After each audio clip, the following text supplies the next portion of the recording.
ਹਮ ਨਾ ਸਕਤ ਕਰ ਸਿਫਤ ਤੁਮਾਰੀ, ਆਪ ਲਿਹੋ ਤੁਮ ਕਥਾ ਸੁਧਾਰੀ। ਸਤਨਾਮ ਸ੍ਰੀ ਵਾਹਿਗੁਰੂ ਸਾਹਿਬ ਜੀ। ਦੇਸ਼ ਵਿਦੇਸ਼ਨ ਤੇ ਮਿਲ ਸੰਗਤ, ਬ੍ਰਿੰਦ ਉਪਾਇਨ ਲਿਆਵਤ ਹੈ। ਆਨ ਪਿਖੈ ਸੁਖ ਖਾਨ ਮਹਾਨ ਕੋ, ਪ੍ਰੇਮ ਕਰੇ ਅਰ ਪਾਵਤ ਹੈ। ਮੇਵ ਰੋਹੋ ਹੈ ਖਰੋ ਤਬ ਅਗਰ, ਕਰੈ ਅਰਦਾਸ ਸੁਨਾਵਤ ਹੈ। ਲੋਚਨ ਜਿਉ ਦਲ ਪੰਕਜ ਕੇ, ਸਭ ਹੂੰ ਪਰ ਦ੍ਰਿਸ਼ਟ ਚਲਾਵਤ ਹੈ। ਵਾਹਿਗੁਰੂ ਜੀ ਕਾ ਖਾਲਸਾ, ਵਾਹਿਗੁਰੂ ਜੀ ਕੀ ਫਤਿਹ। ਪਰਮ ਸਨਮਾਨ ਜੋ ਗੁਰੂ ਰੂਪ ਗੁਰੂ ਖਾਲਸਾ ਸਾਧ ਸੰਗਤ ਜੀਓ, ਸਤਿਗੁਰਾਂ ਦੀ ਪਵਿੱਤਰ ਪਾਵਨ ਹਜ਼ੂਰੀ ਵਿੱਚ ਕੇ ਸੰਧਿਆ ਦੇ ਦੀਵਾਨ ਸਜੇ ਹਨ। ਅੰਮ੍ਰਿਤਮਈ ਗੁਰਬਾਣੀ ਦੇ ਨਿਤਨੇਮ, ਸੋਦਾ ਰਹਿਰਾਸ ਸਾਹਿਬ ਜੀ ਦੇ ਪਾਠ, ਆਰਤੀ ਦੇ ਕੀਰਤਨ ਆਪ ਜੀ ਨੇ ਪ੍ਰੇਮ ਸਹਿਤ ਸਰਵਣ ਕੀਤੇ ਹਨ। ਆਓ ਹੁਣ ਮਹਾਰਾਜ ਸਤਵੇਂ ਪਾਤਸ਼ਾਹ ਜੀ ਦੀ ਪਾਵਨ ਕਥਾ ਨਾਲ ਜੁੜ ਜਾਈਏ। ਸ੍ਰੀ ਗੁਰੂ ਹਰਿ ਰਾਏ ਸਾਹਿਬ ਜੀ ਸੱਚੇ ਪਾਤਸ਼ਾਹ, ਜਿਨ੍ਹਾਂ ਨੂੰ ਇਤਿਹਾਸ ਵਿੱਚ ਕਰਤਾ ਪੁਰਖ ਕਰਕੇ ਵੀ ਜਾਣਿਆ ਜਾਂਦਾ ਹੈ। ਪੁਰਾਤਨ ਗ੍ਰੰਥਾਂ ਵਿੱਚ ਸ੍ਰੀ ਕਰਤਾ ਪੁਰਖ ਗੁਰੂ ਹਰਿ ਰਾਏ ਸਾਹਿਬ ਜੀ ਜਾਂ ਸ੍ਰੀ ਗੁਰੂ ਹਰਿ ਰਾਏ ਕਰਤਾ ਪੁਰਖ ਜੀ ਕਰਕੇ ਵੀ ਜ਼ਿਕਰ ਮਿਲਦਾ ਹੈ। ਆਪ ਜੀ ਨੂੰ ਕਰਤਾ ਪੁਰਖ ਪਰਮੇਸ਼ਰ ਦੇ ਨਾਲ ਇੱਕਮਿਕ ਕਰਕੇ ਸੰਗਤਾਂ ਨੇ ਵੇਖਿਆ। ਭਾਈ ਨੰਦ ਲਾਲ ਜੀ ਨੇ ਵੀ ਲਿਖ ਦਿੱਤਾ, ਗੁਰੂ ਕਰਤਾ ਹਰਿ ਰਾਏ। ਸੋ ਸ੍ਰੀ ਗੁਰੂ ਹਰਿ ਰਾਏ ਸਾਹਿਬ ਜੀ ਮਹਾਰਾਜ ਕਰਤਾ ਪੁਰਖ ਜੀ ਦੀ ਇਹ ਕਥਾ ਹੈ। ਆਓ ਉਹਨਾਂ ਦੇ ਚਰਨਾਂ 'ਚ ਸੁਰਤੀ ਜੋੜ ਕੇ ਆਪਣੀ ਬਿਰਤੀ ਨੂੰ ਸ੍ਰੀ ਕੀਰਤਪੁਰ ਸਾਹਿਬ ਲੈ ਚੱਲੀਏ। ਗਰੀਬ ਨਵਾਜ਼ ਜੀ ਦੀ ਕਥਾ ਸੁਣੀਏ, ਪਿਆਰ ਨਾਲ ਆਖੀਏ ਸਤਨਾਮ ਸ੍ਰੀ ਵਾਹਿਗੁਰੂ ਸਾਹਿਬ ਜੀ, ਸਤਨਾਮ ਸ੍ਰੀ ਵਾਹਿਗੁਰੂ ਸਾਹਿਬ ਜੀ। ਦੇਸ਼ ਵਿਦੇਸ਼ਨ ਤੇ ਮਿਲ ਸੰਗਤ, ਗੁਰੂ ਮਹਾਰਾਜ ਦੇ ਦਰਸ਼ਨਾਂ ਵਾਸਤੇ ਦੇਸ਼ਾਂ ਤੋਂ ਪ੍ਰਦੇਸ਼ਾਂ ਤੋਂ ਸੰਗਤਾਂ ਆਉਂਦੀਆਂ ਹਨ। ਬ੍ਰਿੰਦ ਉਪਾਇਨ ਲਿਆਵਤ ਹੈ, ਔਰ ਮਹਾਰਾਜ ਵਾਸਤੇ ਬਹੁਤ ਸਾਰੀਆਂ ਉਪਹਾਰ ਭੇਟਾਵਾਂ ਲੈ ਕੇ ਆਉਂਦੀਆਂ ਹਨ। ਆਨ ਪਿਖੈ ਸੁਖ ਖਾਨ ਮਹਾਨ ਕੋ, ਔਰ ਸੁੱਖਾਂ ਦੀ ਖਾਨ, ਮਹਾਨ ਸੁੱਖਾਂ ਦੇ ਦਾਤੇ ਸ੍ਰੀ ਗੁਰੂ ਹਰਿ ਰਾਏ ਸਾਹਿਬ ਜੀ ਦੇ ਸੰਗਤਾਂ ਦਰਸ਼ਨ ਕਰਦੀਆਂ ਹਨ। ਪ੍ਰੇਮ ਕਰੇ ਅਰ ਪਾਵਤ ਹੈ, ਔਰ ਆਪਣੀ ਭੇਟਾਵਾਂ ਪ੍ਰੇਮ ਨਾਲ ਕਰਤਾ ਪੁਰਖ ਜੀ ਦੇ ਚਰਨਾਂ ਵਿੱਚ ਅਰਪਣ ਕਰਦੀਆਂ ਹਨ। ਮੇਵਰੋ ਹੋਏ ਖਰੋ ਤਬ ਅਗਰ, ਤਾਂ ਸਾਧ ਸੰਗਤ ਜੀ ਸੰਗਤ ਦੀ ਭੇਟਾਵਾਂ ਦੀ ਅਰਦਾਸ ਕਰਨ ਵਾਸਤੇ ਅਰਦਾਸੀਆ ਗੁਰੂ ਘਰ ਦਾ ਮੇਵੜਾ ਹੱਥ ਜੋੜ ਕੇ ਖੜਾ ਹੋ ਜਾਂਦਾ ਹੈ। ਕਰੈ ਅਰਦਾਸ ਸੁਨਾਵਤ ਹੈ, ਮੇਵੜਾ ਅਰਦਾਸ ਕਰਕੇ ਸੰਗਤਾਂ ਦੀਆਂ ਭੇਟਾਵਾਂ ਗੁਰੂ ਸਾਹਿਬ ਨੂੰ ਅਰਪਣ ਕਰਦਾ ਹੈ। ਲੋਚਨ ਜਿਉ ਦਲ ਪੰਕਜ ਕੇ, ਸਾਧ ਸੰਗਤ ਜੀ ਜਿਵੇਂ ਕਮਲ ਫੁੱਲ ਦੀਆਂ ਪੰਖੜੀਆਂ ਹੁੰਦੀਆਂ ਨੇ, ਏਦਾਂ ਗੁਰੂ ਮਹਾਰਾਜ ਦੇ ਸੁੰਦਰ ਸੁੰਦਰ ਨੇਤਰ ਹਨ। ਸਭ ਹੂੰ ਪਰ ਦ੍ਰਿਸ਼ਟ ਚਲਾਵਤ ਹੈ, ਉਹਨਾਂ ਸੋਹਣੀਆਂ ਅੱਖਾਂ ਨਾਲ, ਸੋਹਣੀ ਦ੍ਰਿਸ਼ਟੀ ਨਾਲ ਮਹਾਰਾਜ ਸਿੱਖਾਂ ਵੱਲ ਵੇਖਦੇ ਹਨ। ਜਿਨ੍ਹਾਂ ਵੱਲ ਇੱਕ ਵਾਰੀ ਨਿਗਾਹ ਪੈ ਜਾਂਦੀ ਹੈ, ਉਹਨਾਂ ਦੇ ਜਨਮਾਂ ਜਨਮਾਂ ਦੇ ਦੁੱਖ ਕੱਟੇ ਜਾਂਦੇ ਹਨ। ਕਿਰਪਾ ਕਟਾਖ ਅਵਲੋਕਨ ਕੀਨੋ, ਦਾਸ ਕਾ ਦੁਖ ਵਿਦਾਰਿਓ। ਸਾਰਿਆਂ ਤੇ ਦ੍ਰਿਸ਼ਟੀ ਫੇਰਦੇ ਹਨ ਸਤਿਗੁਰੂ ਜੀ। ਕਬਿਤ ਬ੍ਰਿਤ ਹੈ ਅਚਲ ਚਿਤ, ਨਿਤ ਸੋ ਸਿੰਘਾਸਨ ਹੈ। ਗੁਰੂ ਮਹਾਰਾਜ ਗੁਰੂ ਹਰਿ ਰਾਏ ਸਾਹਿਬ ਜੀ ਇੱਕ ਬੜੇ ਵੱਡੇ ਰਾਜੇ ਹਨ। ਮਹਾਰਾਜ ਰਾਜਾ ਗੁਰੂ ਹਰਿ ਰਾਏ ਸੋ। ਮਹਾਰਾਜਿਆਂ ਤੇ ਰਾਜੇ, ਰਾਜਨ ਕੇ ਰਾਜਾ, ਮਹਾਰਾਜਨ ਕੇ ਮਹਾਰਾਜਾ। ਐਸੋ ਰਾਜ ਛੋੜ ਔਰ ਦੂਜਾ ਕੌਣ ਧਿਆਈ ਹੈ। ਰਾਜਿਆਂ ਦੇ ਰਾਜੇ, ਮਹਾਰਾਜਿਆਂ ਦੇ ਮਹਾਰਾਜੇ, ਤੁਮ ਹੋ ਸਭ ਰਾਜਨ ਕੇ ਰਾਜਾ, ਆਪੇ ਆਪ ਗਰੀਬ ਨਿਵਾਜਾ। ਮਹਾਰਾਜ ਸੱਚੇ ਪਾਤਸ਼ਾਹ ਜੀ ਦਾ ਸਿੰਘਾਸਣ ਕਿਹੜਾ ਹੈ? ਰਾਜੇ ਸਿੰਘਾਸਣ ਤੇ ਬੈਠਦੇ ਹਨ। ਗੁਰੂ ਸਾਹਿਬ ਜੀ ਕਿਹੜੇ ਸਿੰਘਾਸਣ ਤੇ ਬੈਠੇ ਹਨ? ਕਹਿੰਦੇ ਬਿਰਤ ਹੈ ਅਚਲ ਚਿਤ, ਨਿਤ ਸੋ ਸਿੰਘਾਸਨ ਹੈ। ਜਿਹੜੀ ਟਿਕੀ ਹੋਈ ਬਿਰਤੀ ਹੈ, ਅੱਠੇ ਪੈਰ ਬ੍ਰਹਮਾਕਾਰ ਬਿਰਤੀ ਰਹਿਣੀ। ਸਾਡੀ ਬਿਰਤੀ ਅੱਠੇ ਪੈਰ ਵਿਸ਼ੇਕਾਰ ਰਹਿੰਦੀ ਹੈ, ਤੇ ਵਿਸ਼ਿਆਂ ਦਾ ਇੱਕ ਦੋਸ਼ ਹੈ ਵੀ ਇਹ ਬਦਲਦੇ ਰਹਿੰਦੇ ਆ। ਅੱਠੇ ਪੈਰ ਅਸੀਂ ਕਾਮੀ ਨਹੀਂ ਰਹਿ ਸਕਦੇ, ਅੱਠੇ ਪੈਰ ਅਸੀਂ ਕ੍ਰੋਧੀ ਵੀ ਨਹੀਂ ਰਹਿ ਸਕਦੇ। ਪਰ ਜਿਹੜੀ ਬ੍ਰਹਮ ਦੀ ਬਿਰਤੀ ਹੁੰਦੀ ਹੈ, ਉਹ ਬ੍ਰਹਮ ਗਿਆਨੀ ਨੂੰ ਪ੍ਰਾਪਤ ਹੁੰਦੀ, ਅੱਠੇ ਪੈਰ ਹੀ ਰਹਿੰਦੀ ਹੈ। ਗੁਰੂ ਸਾਹਿਬ ਨੂੰ ਉਹ ਅਵਸਥਾ ਪ੍ਰਾਪਤ ਹੈ। ਗੁਰੂ ਹਰਿਰਾਏ ਸਾਹਿਬ ਜੀ ਮਹਾਰਾਜ ਉਸ ਸਿੰਘਾਸਣ ਤੇ ਬੈਠੇ ਹਨ ਜਿਹਨੂੰ ਅਚਲ ਬਿਰਤੀ ਦਾ ਸਿੰਘਾਸਣ ਕਹਿੰਦੇ ਹਨ। ਚਲਾਏਮਾਨ ਨਹੀਂ ਹੁੰਦੀ, ਕਦੀ ਉਤਰਾਹ ਕਦੀ ਚੜ੍ਹਾਅ, ਕਦੀ ਖੁਸ਼ੀ ਕਦੀ ਗਮੀ, ਕਦੀ ਪਰੇਸ਼ਾਨ ਕਦੀ ਖੁਸ਼। ਇਹ ਬਿਰਤੀ ਸਾਡੀ ਹੈ। ਉਹ ਸਦਾ ਹੀ ਇੱਕ ਰਸ ਬਿਰਤੀ 'ਚ ਰਹਿੰਦੇ ਹਨ। ਸਤਨਾਮ ਛਤਰ ਝੂਲਾ ਸਹਿਜ ਸੁਭਾਏ ਸੋ। ਫਿਰ ਰਾਜਿਆਂ ਦੇ ਸਿਰ ਤੇ ਛਤਰ ਵੀ ਝੂਲਦੇ ਆ।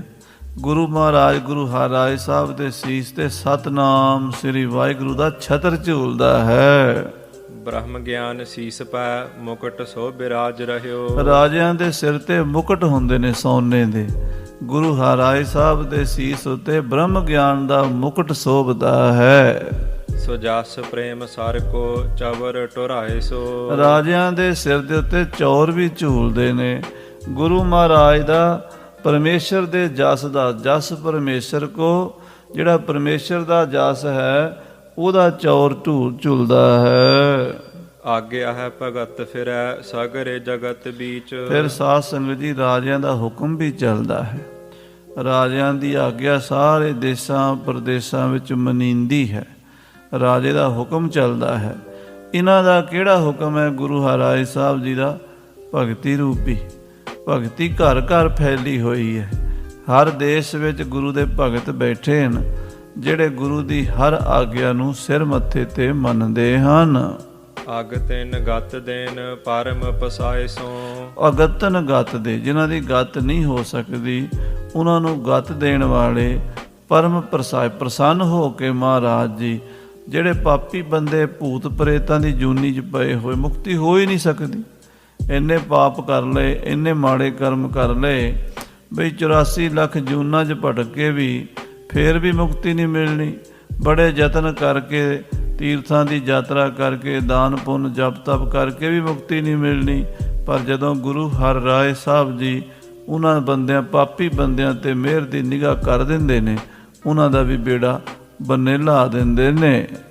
ਸਾਰੇ ਸਦ ਗੁਣ ਸੰਗ ਬਾਹਨੀ ਵਿਸਾਲ ਬਲ। ਮੇਰੇ ਸਤਿਗੁਰੂ ਜੀ ਦੇ ਕੋਲ ਸਾਰੇ ਹੀ ਸ਼ੁਭ ਗੁਣ ਹਨ। ਸਦਗੁਣਾਂ ਦੀ ਫੌਜ ਹੈ ਬੜੀ ਭਾਰੀ। ਮਹਾਰਾਜ ਰਾਜ ਰਾਜੈ ਗੁਰੂ ਹਰਿਰਾਏ ਸੋ। ਕਿਉਂਕਿ ਰਾਜੇ ਕੋਲ ਫੌਜ ਵੀ ਹੋਣੀ ਚਾਹੀਦੀ ਹੈ, ਤਾਂ ਹੀ ਰਾਜਾ ਹੁੰਦਾ। ਮਹਾਰਾਜ ਕੋਲ ਫੌਜ ਕਿਹੜੀ ਹੈ? ਸਤ, ਸੰਤੋਖ, ਦਇਆ, ਧਰਮ, ਸੱਚ, ਸੋਚ, ਨੇਕੀ, ਪਰਉਪਕਾਰ, ਤਿਆਗ, ਬੈਰਾਗ, ਜੋਗ, ਜਪ। ਇਹ ਸਾਰੇ ਸ਼ੁਭ ਗੁਣਾਂ ਦੀ ਫੌਜ ਹੈ। ਮਹਾਰਾਜ ਰਾਜੇ, ਰਾਜਿਆਂ ਦੇ ਰਾਜੇ, ਮਹਾਰਾਜਿਆਂ ਦੇ ਮਹਾਰਾਜੇ ਸ੍ਰੀ ਗੁਰੂ ਹਰਿਰਾਏ ਸਾਹਿਬ ਜੀ ਇਸ ਤਰ੍ਹਾਂ ਤਖਤ ਤੇ ਬੈਠਦੇ ਹਨ। ਸਵਈਆ ਸਾਰਬ ਭੌਮ ਯਥਾ ਪਹਿਰੈ। ਜਿਵੇਂ ਕੋਈ ਚੱਕਰਵਰਤੀ ਰਾਜਾ, ਸਾਰੀ ਧਰਤੀ ਦਾ ਰਾਜਾ। ਸਾਰਬ ਭੌਮ ਦਾ ਅਰਥ ਹੁੰਦਾ ਜੋ ਸਾਰੀ ਧਰਤੀ ਦਾ ਰਾਜਾ ਹੋਵੇ। ਜਿਵੇਂ ਸਾਰੀ ਧਰਤੀ ਦਾ ਕੋਈ ਬਹੁਤ ਵੱਡਾ ਚੱਕਰਵਰਤੀ ਰਾਜਾ। ਨਵ ਪੋਸ਼ਿਸ਼ ਕੋ ਕਰ ਤਿਆਗ ਪੁਰਾਨੀ। ਪੁਰਾਣੀ ਪੋਸ਼ਿਸ਼ ਤਿਆਗ ਕੇ ਨਵੀਂ ਪਹਿਨ ਲੈਂਦਾ ਹੈ। ਅੱਜ ਰਾਜਾ ਦਰਬਾਰ 'ਚ ਆਇਆ, ਲਾਲ ਕੱਪੜੇ ਪਾ ਕੇ ਆਇਆ, ਕੱਲ ਨੂੰ ਆਵੇਗਾ ਹਰੇ ਪਾ ਕੇ ਆਵੇਗਾ, ਉਹਦੀ ਮਰਜ਼ੀ ਹੈ। ਪੁਰਾਣੀ ਪੁਸ਼ਾਕ ਲਾਹ ਕੇ ਨਵੀਂ ਪੁਸ਼ਾਕ ਪਾ ਲੈਂਦਾ ਹੈ। ਜਿਵੇਂ ਰਾਜਾ ਤਿਉ ਪ੍ਰਭ ਸਾਤਮ ਰੂਪ ਧਰਿਓ। ਇਵੇਂ ਮਹਾਰਾਜ ਗੁਰੂ ਨਾਨਕ ਦੇਵ ਜੀ ਨੇ 6 ਜਾਮੇ ਧਾਰਨ ਤੋਂ ਬਾਅਦ ਅੱਜ 7ਵਾਂ ਜਾਮਾ ਧਾਰਨ ਕਰ ਲਿਆ। ਜੋਤ ਤੇ ਉਹੀ ਹੈ ਨਾ, ਜੋਤ ਤੇ ਗੁਰੂ ਨਾਨਕ ਸਾਹਿਬ ਮਹਾਰਾਜ ਦੀ ਹੈ। ਪਰ ਹੁਣ ਮਹਾਰਾਜ ਜੀ ਗੁਰੂ ਹਰਿਰਾਏ ਸਾਹਿਬ ਦੇ ਰੂਪ ਵਿੱਚ ਸੰਗਤਾਂ ਨੂੰ ਦਰਸ਼ਨ ਦੇ ਰਹੇ ਹਨ। ਇੱਕ ਜੋਤ ਮਹਾ ਸਗਰੇ ਜਗ ਜਾਨੀ। ਇੱਕ ਜੋਤ ਅਕਾਲ ਪੁਰਖ ਗੁਰੂ ਨਾਨਕ ਸਾਹਿਬ ਜੀ ਦੀ 7ਵੇਂ ਰੂਪ ਵਿੱਚ ਪ੍ਰਗਟ ਹੋਈ ਹੈ। ਸਾਰੇ ਜਗਤ ਨੂੰ ਪਤਾ ਲੱਗਾ ਹੈ ਤੇ ਸਾਰੇ ਜਗਤ ਵਿੱਚ ਗੁਰੂ ਜੀ ਨੇ ਉਸ ਜੋਤ ਨੂੰ ਪਛਾਣਿਆ। ਕਿਉਂਕਿ ਜਿੰਨਾ ਚਿਰ ਸਾਰੇ ਸੰਸਾਰ ਵਿੱਚ ਉਹ ਬ੍ਰਹਮ ਦੀ ਜੋਤ ਨਹੀਂ ਦਿਸਦੀ, ਉਹਨਾਂ ਚਿਰ ਬ੍ਰਹਮ ਗਿਆਨੀ ਬਣ ਹੀ ਨਹੀਂ ਸਕਦਾ। ਤੇ ਜੇ ਬ੍ਰਹਮ ਗਿਆਨੀ ਬਣ ਜਾਂਦਾ ਤੇ ਉਹ ਪਰਮੇਸ਼ਰ ਦੀ ਜੋਤ ਨਾਲ ਇੱਕਮਿਕ ਹੀ ਹੁੰਦਾ, ਦੂਸਰਾ ਨਹੀਂ ਹੁੰਦਾ। ਐਸੀ ਸਤਿਗੁਰਾਂ ਦੀ ਜੋਤ ਬਿਰਾਜਮਾਨ ਹੈ ਗੁਰੂ ਹਰਿਰਾਏ ਸਾਹਿਬ ਜੀ ਦੇ ਰੂਪ ਵਿੱਚ। ਸੇਵਕ ਕੋਟ ਨਿਹਾਲ ਕਰੇ। ਕਰੋੜਾਂ ਸਿੱਖਾਂ ਨੂੰ ਨਿਹਾਲ ਕਰ ਦਿੱਤਾ ਹੈ। ਗਿਣਤੀ ਕਛ ਨਾਹੇ ਨਹੀਂ ਇਹ ਸ਼ਾਨੀ। ਕੋਈ ਗਿਣਤੀ ਮਿਣਤੀ ਨਹੀਂ। ਤਾਰੇ ਗਿਣੇ ਜਾਤ, ਤੇਰੇ ਤਾਰੇ ਨਾ ਗਿਨਾਤ ਹੈ। ਆਕਾਸ਼ ਦੇ ਤਾਰੇ ਤਾਂ ਭਾਵੇਂ ਕੋਈ ਗਿਣ ਲਵੇ, ਪਰ ਬਾਬਾ ਜੀ ਗੁਰੂ ਨਾਨਕ ਦੇਵ ਜੀ ਮਹਾਰਾਜ ਸੱਚੇ ਪਾਤਸ਼ਾਹ ਜਿਨ੍ਹਾਂ ਤੁਸੀਂ ਤਾਰ ਦਿੱਤੇ ਨੇ ਸਿੱਖ, ਉਹਨਾਂ ਦੀ ਗਿਣਤੀ ਨਹੀਂ ਹੋ ਸਕਦੀ। 7ਵੇਂ ਜਾਮੇ ਵਿੱਚ ਮਹਾਰਾਜ ਕਿਤਨੇ ਕੁ ਸਿੱਖਾਂ ਨੂੰ ਨਿਹਾਲ ਕਰ ਰਹੇ ਨੇ, ਗਿਣਤੀ ਕੋਈ ਨਹੀਂ ਹੋ ਸਕਦੀ। ਸ਼੍ਰੀ ਹਰਿ ਰਾਏ ਸਹਾਏ ਸਦਾ। ਮਹਾਰਾਜ ਆਪਣੇ ਸਿੱਖਾਂ ਦੇ ਸਦਾ ਹੀ ਸਹਾਈ ਹਨ ਗੁਰੂ ਹਰਿਰਾਏ ਸਾਹਿਬ ਜੀ। ਜਮ ਤੇ ਛੁਟਕਾਏ ਸੋ ਦੇ ਨਿਰਬਾਨੀ। ਜਦੋਂ ਅੰਤ ਸਮਾਂ ਆਉਂਦਾ ਹੈ, ਜਮਦੂਤਾਂ ਦੀ ਮਾਰ ਪੈਂਦੀ ਹੈ, ਉਸ ਵੇਲੇ ਜਮਾਂ ਤੋਂ ਛੁਡਾ ਲੈਂਦੇ ਨੇ 7ਵੇਂ ਪਾਤਸ਼ਾਹ ਮਹਾਰਾਜ। ਸੁਖ ਦਿੰਦੇ ਨੇ, ਨਿਰਵਾਣ ਮੁਕਤੀ ਦਿੰਦੇ ਨੇ। ਜਿਉ ਇੱਕ ਰਾਸ ਕੋ ਸੂਰਜ ਭੋਗ ਕੈ। ਸਾਧ ਸੰਗਤ ਜੀ, ਸੂਰਜ 12 ਰਾਸਾਂ ਵਿੱਚੋਂ 12 ਮਹੀਨਿਆਂ 'ਚ ਲੰਘਦਾ ਹੈ। ਜਿਸ ਦਿਨ ਸੂਰਜ ਇੱਕ ਰਾਸ ਨੂੰ ਛੱਡ ਕੇ ਦੂਜੀ ਵਿੱਚ ਪ੍ਰਵੇਸ਼ ਕਰਦਾ ਹੈ, ਉਸ ਨੂੰ ਸੰਕ੍ਰਾਂਤੀ ਕਹਿੰਦੇ ਨੇ। ਜਿਸ ਦਿਨ ਸੂਰਜ 'ਚ ਕ੍ਰਾਂਤੀ ਆਉਂਦੀ ਹੈ। 12 ਮਹੀਨੇ ਉਸੇ ਹਿਸਾਬ ਨਾਲ ਬਣੇ ਹਨ। ਭਾਵੇਂ ਗੋਰਿਆਂ ਨੇ ਵੀ ਆਪਣੇ ਜਨਵਰੀ ਫਰਵਰੀ ਬਣਾਏ ਹਨ, ਪਰ ਜਿਹੜੀ ਥਿਊਰੀ ਸੂਰਜ ਦੇ ਹਿਸਾਬ ਨਾਲ ਪੁਰਾਤਨ ਰਿਸ਼ੀਆਂ ਮੁਨੀਆਂ ਨੇ ਸਮਝੀ ਹੈ, ਉਹ ਬੜੀ ਮਹਾਨ ਹੈ। ਜਿਵੇਂ ਸੂਰਜ ਇੱਕ ਰਾਸ ਨੂੰ ਛੱਡ ਕੇ ਦੂਜੀ ਰਾਸ ਵਿੱਚ ਪ੍ਰਵੇਸ਼ ਕਰਦਾ ਹੈ। ਸਯੰਦਨ ਤਿਆਗ ਲਹੈ ਥਿਤ ਆਦੀ। ਇੱਕ ਰਥ ਨੂੰ ਛੱਡ ਕੇ ਕਹਿੰਦੇ ਰਥ ਬਦਲ ਲੈਂਦਾ। ਸੂਰਜ ਆਪਣਾ ਰਥ ਬਦਲਦਾ ਹੈ, ਭਾਵ ਮੌਸਮਾਂ ਬਦਲਦੀਆਂ ਨੇ, ਰੁੱਤਾਂ ਬਦਲਦੀਆਂ ਨੇ, ਤੇ ਸਾਹਮਣੇ ਦਿਸਦਾ ਹੈ।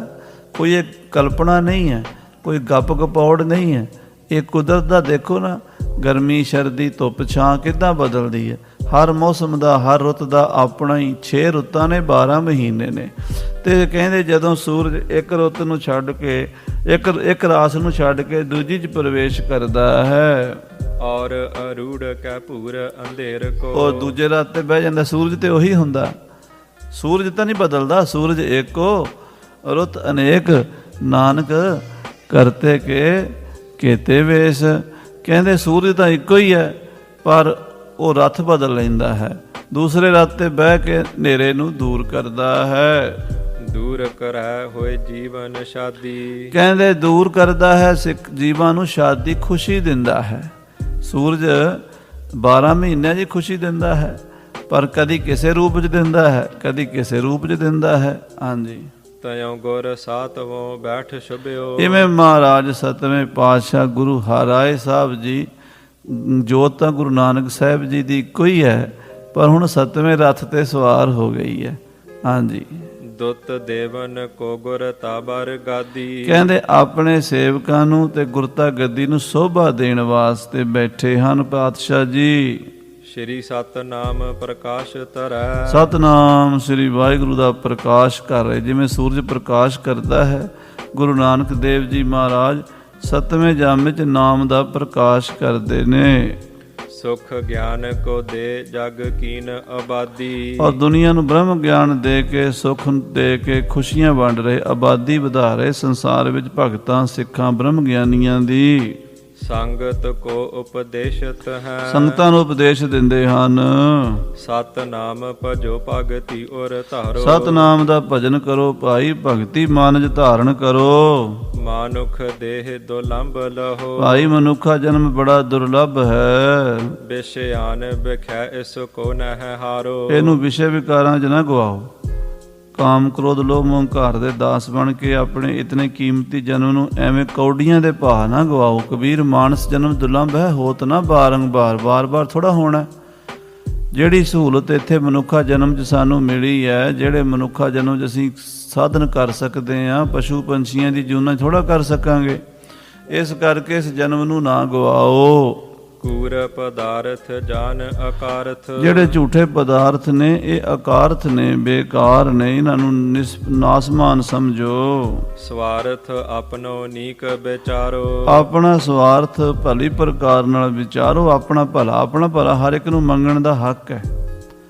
ਆਪਣਾ ਭਲਾ ਸੋਚਣਾ, ਆਪਣੀ ਜਾਨ ਬਚਾਣੀ ਹਰ ਬੰਦੇ ਦਾ ਹੱਕ ਹੈ। ਕੋਈ ਕਿਸੇ ਨੂੰ ਮਾਰਨ ਗਿਆ, ਉਹ ਅੱਗੋਂ ਭੱਜ ਗਿਆ, ਬਾਅਦ 'ਚ ਪੰਚਾਇਤ ਬੈਠੀ, ਉਹ ਕਹਿੰਦੇ ਵੀ ਇਹ ਮੈਂ ਇਹਨੂੰ ਮਾਰਨ ਗਿਆ, ਇਹ ਭੱਜ ਗਿਆ। ਕਹਿੰਦਾ ਹੋਰ ਕੀ ਕਰਦਾ, ਭੱਜਣਾ ਤਾਂ ਹੱਕ ਹੈ ਉਹਦਾ, ਉਹਨੇ ਆਪਣੀ ਜਾਨ ਬਚਾਉਣੀ ਹੈ। ਕਹਿੰਦੇ ਇਹ ਜਨਮ ਜਨਮਾਂਤਰਾਂ ਦਾ ਜਿਹੜਾ ਵੱਡਾ ਕਸ਼ਟ ਹੈ, ਇਹਦੇ ਤੋਂ ਬਚਣਾ ਇਹ ਤਾਂ ਬਹੁਤ ਜ਼ਰੂਰੀ ਹੈ।